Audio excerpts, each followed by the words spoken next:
So ಇವತ್ತು ನೀವು ನೋಡ್ತಾ ಇರೋದೇನಂತಂದರೆ ಅಧಿಕಾರಕ್ಕೆ ನಾವು ಒಳಗಾಗುವುದನ್ನು ಕುರಿತು, ಓಕೆ, ಅಥಾರಿಟಿಗೆ ನಮ್ಮನ್ನು ನಾವು ಸಮರ್ಪಿಸಿ ಕೊಡೋದನ್ನು ಕುರಿತು ನಾವು ಈ ಸಮಯದಲ್ಲಿ ನಾವು ನೋಡ್ತಾ ಇದ್ದೀವಿ. ಮತ್ತು ಅಧಿಕಾರಕ್ಕೆ ನಾವು ಒಳಗಾಗೋದಾದರೆ ಅದರಿಂದ ಉಂಟಾಗುವಂಥ ಬ್ಲೆಸ್ಸಿಂಗ್ಸ್ಗಳೇನು ಅನ್ನೋದನ್ನು ಕುರಿತು ನಾನು ಈ ಸಮಯದಲ್ಲಿ ನಾನು ಮಾತಾಡ್ತಾ ಇದ್ದೀನಿ. ಕೆಲವೊಂದು ಅಧಿಕಾರಗಳನ್ನ ನೋಡ್ರಿ, ದೇವರು ತ್ರಿಯೇಕ ದೇವರು, ವಿಶೇಷವಾಗಿ ತಂದೆಯಾದ ದೇವರು ಸಮಸ್ತವನ್ನು ಉಂಟು ಮಾಡಿದ ಆತನು. ನೋಡ್ರಿ, ತ್ರಿಯೇಕ ದೇವರಲ್ಲಿ ಒಂದು ಗೌರ್ಮೆಂಟ್ ಇದೆ, ಓಕೆ. ದೇವರ ಗೌರ್ಮೆಂಟ್ನ ಕೆಳಗಡೆ ಒಂದು ಏನಿದೆ, ನಾವೆಲ್ಲರೂ ಸಹ ಬಂದಿದ್ದೀವಿ, ಓಕೆ. ಆತನೇ ಬಂದು ಪ್ರತಿಯೊಂದಕ್ಕೂ ಸರ್ವ ಅಧಿಕಾರಿ, ಆತನೊಬ್ಬನೇ ಸರ್ವ ಅಧಿಕಾರಿ, ಓಕೆನಾ. ಫಸ್ಟ್ ಬಂದು ಡಿವೈನ್ ಗೌರ್ಮೆಂಟು, ದೇವರದ ಒಂದು ಸರ್ಕಾರ.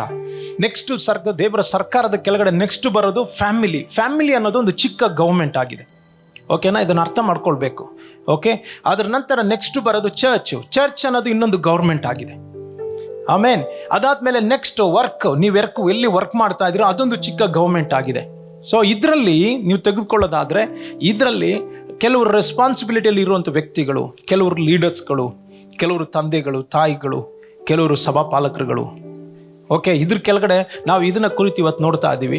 ಇದನ್ನು ನೋಡುವಂಥ ಉದ್ದೇಶ ಏನಂತ ಹೇಳಿದ್ರೆ, ಯಾವತ್ತೂ ತಿಳ್ಕೊಳ್ರಿ, ಅಧಿಕಾರಕ್ಕೆ ಒಳಗಾಗಿ ಇದ್ದರೆ ಮಾತ್ರ ಬ್ಲೆಸ್ಸಿಂಗ್ ಇದೆ.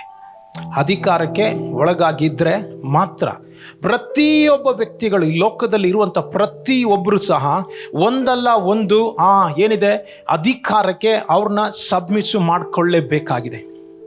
ಆಮೇಲೆ ಇವತ್ತು ನಾನು ಮಾತಾಡೋದು ಸಬ್ಮಿಷನ್ ಬಗ್ಗೆ. ಸಬ್ಮಿಷನ್ ಅಂತ ಹೇಳಿದ್ರೆ ಒಪ್ಪಿಸ್ಕೊಡೋದು, ನಮ್ಮನ್ನು ಸಲ್ಲಿಸೋದು, ಇಲ್ಲಾಂದರೆ ಬಿಟ್ಕೊಡೋದು, ಇಲ್ಲ ಅಂತ ಹೇಳಿದ್ರೆ ಅಧೀನವಾಗೋದು. ಸಬ್ಮಿಷನ್ ಅಂತ ಹೇಳಿದ್ರೆ ವಿಧೇಯರಾಗೋದು. ಸೊ ಇದು ಯಾವ್ದು ಬೇಕಾದ್ರೆ ನೀವು ತೆಗೆದುಕೊಳ್ಬೋದು. ಅದರಿಂದ ನೀವು ತಿಳಿದಿರಬೇಕು ಒಳಗಾಗೋದು. ಸೊ ಇದು ನಿಮ್ಮ ಲೈಫಲ್ಲಿ ಯಾವಾಗ ನಿಮಗೆ ಬಂದು ಈ ಒಪ್ಪಿಸ್ಕೊಡೋದು ಯಾವಾಗ ಅಲ್ಲಿಂದ ಹೋಗುತ್ತೋ, ಖಂಡಿತವಾಗ್ಲೂ ನಿಮ್ಮ ಬ್ಲೆಸ್ಸಿಂಗ್ಸ್ಗಳನ್ನ ನೀವು ಕಳ್ಕೊಳ್ತೀರ. ಎಲ್ಲಿ ನಮಗೆ ಆ ಸಬ್ಮಿಷನ್ ಸ್ಪಿರಿಟ್ ನಮ್ಮನ್ನ ಬಿಟ್ಟು ಹೋಗುತ್ತೋ, ಒಪ್ಪಿಸ್ಕೊಡೋದು ನಮ್ಮ ಬಿಟ್ಟು ಹೋಗುತ್ತೋ, ಅಲ್ಲಿ ನೀವು ಬ್ಲೆಸ್ಸಿಂಗ್ನ ನೀವು ಕಳ್ಕೊಳ್ತೀರ. ಅದು ಒಂದು ವೇಳೆ ನಿಮ್ಮ ವರ್ಕಿಂಗ್ ಪ್ಲೇಸಲ್ಲಿ ಆಗಿರ್ಬೋದು, ಒಂದು ವೇಳೆ ಚರ್ಚಲ್ಲಿ ಆಗಿರ್ಬೋದು, ಒಂದು ವೇಳೆ ಫ್ಯಾಮಿಲಿಲಿ ಆಗಿರ್ಬೋದು, ಒಂದು ವೇಳೆ ದೇವರ ಹತ್ರ ಆಗಿರ್ಬೋದು. ಆಮೇನ್. ಇದು ಬಹಳ ಮುಖ್ಯವಾದದ್ದು. ಇದರಲ್ಲಿ ಯಾವುದಾದ್ರೂ ಒಂದರಲ್ಲೂ ನೀವು ತಪ್ಪಾದರೆ, ನೀವು ಎಲ್ಲವನ್ನ ಧರ್ಮಶಾಸ್ತ್ರದಲ್ಲಿರುವಂಥ ಎಲ್ಲ ವಾಗ್ದಾನಗಳನ್ನು, ಎಲ್ಲ ಏನಿದೆ ಆಜ್ಞೆಗಳನ್ನ ನೆರವೇರಿಸಿ ಒಂದರಲ್ಲಿ ತಪ್ಪುವನು ಎಲ್ಲದರಲ್ಲಿ ತಪ್ಪದಂಗೆ. ಸೊ ಅದರಿಂದ ನಾವು ತಿಳಿದಿರಬೇಕಾಗಿದೆ, ಸಭೆ ಮಕ್ಕಳಿಗೆ ಬಹಳಷ್ಟು ಜನಗಳಿಗೆ ಬ್ಲೆಸ್ಸಿಂಗ್ ಬಂದು ತಡೆಯಾಗಿರೋದು ಇದಾಗಿದೆ. ಇವತ್ತು ನಾವು ಚೆಕ್ ಮಾಡಬೇಕು, ನಾನು ದೇವರ ಅಧೀನದಲ್ಲಿ ನಾನಿವತ್ತು ನನ್ನ ಗಂಡನ ಅಧೀನದಲ್ಲಿ, ಇಲ್ಲ ಅಂತ ಹೇಳಿದ್ರೆ ಇವತ್ತು ನನ್ನ ತಂದೆ ತಾಯಿ ಅಧೀನದಲ್ಲಿ ನಾನು ಇದ್ದೀನ, ಇಲ್ಲ ಅಂತ ಹೇಳಿದ್ರೆ ಇವತ್ತು ನನ್ನ ಸಭಾಪಾಲಕರ ಅಧೀನದಲ್ಲಿ ನಾನು ಇದ್ದೀನ. ಇದು ಬಹಳ ಕಷ್ಟ, ನಾನೇನು ಯಾರಿಗೆ ಬಂದು ಗುಲಾಮನಾಗಬೇಕಾ ಅನ್ನೋದು. ಸೊ ಸತ್ಯವೇದ ಏನು ಹೇಳ್ತಾ ಇದೆ ನಾವು ನೋಡೋಣ. ಇವತ್ತು ನನ್ನ ಬಾಸ್ನ ಅಧೀನದಲ್ಲಿ ನಾನು ಇದ್ದೀನ, ಇವತ್ತು ದೇಶದಲ್ಲಿರುವಂಥ ಅಧಿಕಾರಿಗಳ ಅಧೀನದಲ್ಲಿ ನಾನು ಇದ್ದೀನಿ ಎನ್ನುವುದನ್ನು ಇದನ್ನು ಕುರಿತು ಸತ್ಯವೇದ ಏನು ಹೇಳ್ತಾ ಇದೆ ಅದನ್ನು ಕುರಿತು ನೋಡೋಣ. ಒಂದು ತಿಳ್ಕೊಳ್ರಿ, ಪ್ರತಿಯೊಂದು ಈ ಅಥಾರಿಟಿಗಳು ಬಂದಿರೋದು ಯಾರಿಂದ ಗೊತ್ತಾ? ದೇವರಿಂದ. ಆಮೇನ್. ಸೊ ಒಬ್ಬ ಮನುಷ್ಯನಿಗೆ ದೇವರಿಂದ ಅಧಿಕಾರ ಕೊಡಲ್ಪಟ್ಟಿಲ್ಲ ಅಂತ ಹೇಳಿದ್ರೆ, ಪಿಲಾತನು ಹೇಳ್ತಾ ಇದ್ದಾನೆ ಏನಂತ ಹೇಳಿದ್ರೆ, ನನಗೆ ರೈಟ್ಸ್ ಇದೆ, ನನಗೆ ಅಥಾರಿಟಿ ಇದೆ, ನಿನ್ನ ರಿಲೀಸ್ ಮಾಡೋದಕ್ಕೂ ನಿನ್ನ ಬಂಧಿಸೋದಕ್ಕೂ. ಯೇಸು ಸ್ವಾಮಿ ಹೇಳ್ತಾ ಇದ್ರೆ, ಮೇಲಿಂದ ನಿನಗೆ ಅಧಿಕಾರ ಕೊಡಲ್ಪಟ್ಟಿಲ್ಲ ಅಂತ ಹೇಳಿದ್ರೆ ನನ್ನ ಮೇಲೆ ಯಾವುದೇ ರೀತಿಯ ರೈಟ್ಸ್ ಬಂದಿರ್ತಾ ಇರಲಿಲ್ಲ. ಪಿಲಾತನು ಯಾರು? ರೋಮನ್ ಗೌರ್ಮೆಂಟ್ನ ಒಬ್ಬ ಗವರ್ನರು ಪಿಲಾತನು. ಆ ರೋಮನ್ ಗೌರ್ಮೆಂಟಲ್ಲಿ ಒಬ್ಬ ಗವರ್ನರ್ ಆಗಿ ಇರೋದಕ್ಕೋಸ್ಕರ ಆ ಅಥಾರಿಟಿನ ಬಂದು ಕೊಡಲ್ಪಟ್ಟಿದ್ದು ಯಾರಿಂದ? ದೇವರಿಂದ. ಸೊ ಅದರಿಂದ ನೀವು ತಿಳ್ಕೊಳ್ಬೇಕು, ಪ್ರತಿಯೊಂದು ಅಧಿಕಾರಗಳು ಬಂದಿದ್ದು ಮನುಷ್ಯನಿಂದ ಅಲ್ಲ, ದೇವರಿಂದ ಬಂದಿರೋದು. ಆಮೇನ್. ಅಧಿಕಾರಕ್ಕೆ ಒಳಗಾಗುವಂಥ ವ್ಯಕ್ತಿಗಳಾಗಿ ನಾವು ಇರಬೇಕಾಗಿದೆ. ಒಂದು ನಿಮಿಷ ನನ್ನ ಜೊತೆಲಿ ಒಂದು ವಾಕ್ಯನ ತೆಗೆದುಕೊಳ್ಳ್ರಿ. ರೋಮನ್ಸ್ 13ನೇ ಅಧ್ಯಾಯ 1ನೇ ವಾಕ್ಯದಿಂದ ನೋಡ್ರಿ. ಪ್ರತಿ ಮನುಷ್ಯನು ತನ್ನ ಮೇಲಿರುವ ಅಧಿಕಾರಿಗಳಿಗೆ ಅಧೀನನಾಗಿರಲಿ, ಯಾಕೆಂದರೆ ದೇವರಿಂದ ಹೊರತು ಒಬ್ಬನಿಗೂ ಅಧಿಕಾರ ಇರುವುದಿಲ್ಲ. ಆಮೇನ್. ಸೊ ನಮ್ಮ ದೇವರಾಗಿದ್ದಾರೆ, ಪ್ರತಿಯೊಂದು ಅಧಿಕಾರಕ್ಕೂ ಆತನೇ ತಲೆ. ಆಮೇನ್. ಪ್ರತಿಯೊಂದು ಅಧಿಕಾರಕ್ಕೂ ಯೇಸು ಸ್ವಾಮಿ ಹೇಳಿದ್ರು, ಆಕಾಶದಲ್ಲಿ ಭೂಮಿಯಲ್ಲಿಯೂ ಎಲ್ಲ ಅಧಿಕಾರ ನನಗೆ ಕೊಡಲ್ಪಟ್ಟಿದೆ ಅಂತ. ಆಮೇನ್. ಯಾರಿಂದ ಯೇಸು ಸ್ವಾಮಿ ಹೇಳ್ತಾ ಇದ್ದಾರೆ, ನಾನೇ ಬಂದು ಓನರ್ ಅಂತ ಆತನ ಹೇಳ್ತಾ ಇಲ್ಲ, ನನಗೆ ಕೊಡಲ್ಪಟ್ಟಿದೆ ಅಂದ್ರೆ ಯಾರಿಂದ ಕೊಡಲ್ಪಟ್ಟಿರೋದು? ತಂದೆಯಾದ ದೇವರಿಂದ. ಆಮೇನ್. ಆತನು ಯಾರು? Is the sovereign God. ಆತನು ಯಾರು? ದೇವರ ಸಮಸ್ತವನ್ನ ಆಳ್ವಿಕೆ ಮಾಡುವ ಆತನು, ಸಮಸ್ತವನ್ನ ಉಂಟು ಮಾಡಿದ ಆತನು, ತಂದೆಯಾದ ದೇವರ ಎಲ್ಲ ಸೃಷ್ಟಿಯನ್ನ ಉಂಟು ಮಾಡಿದ ಆತನು. ಆಮೇನ್.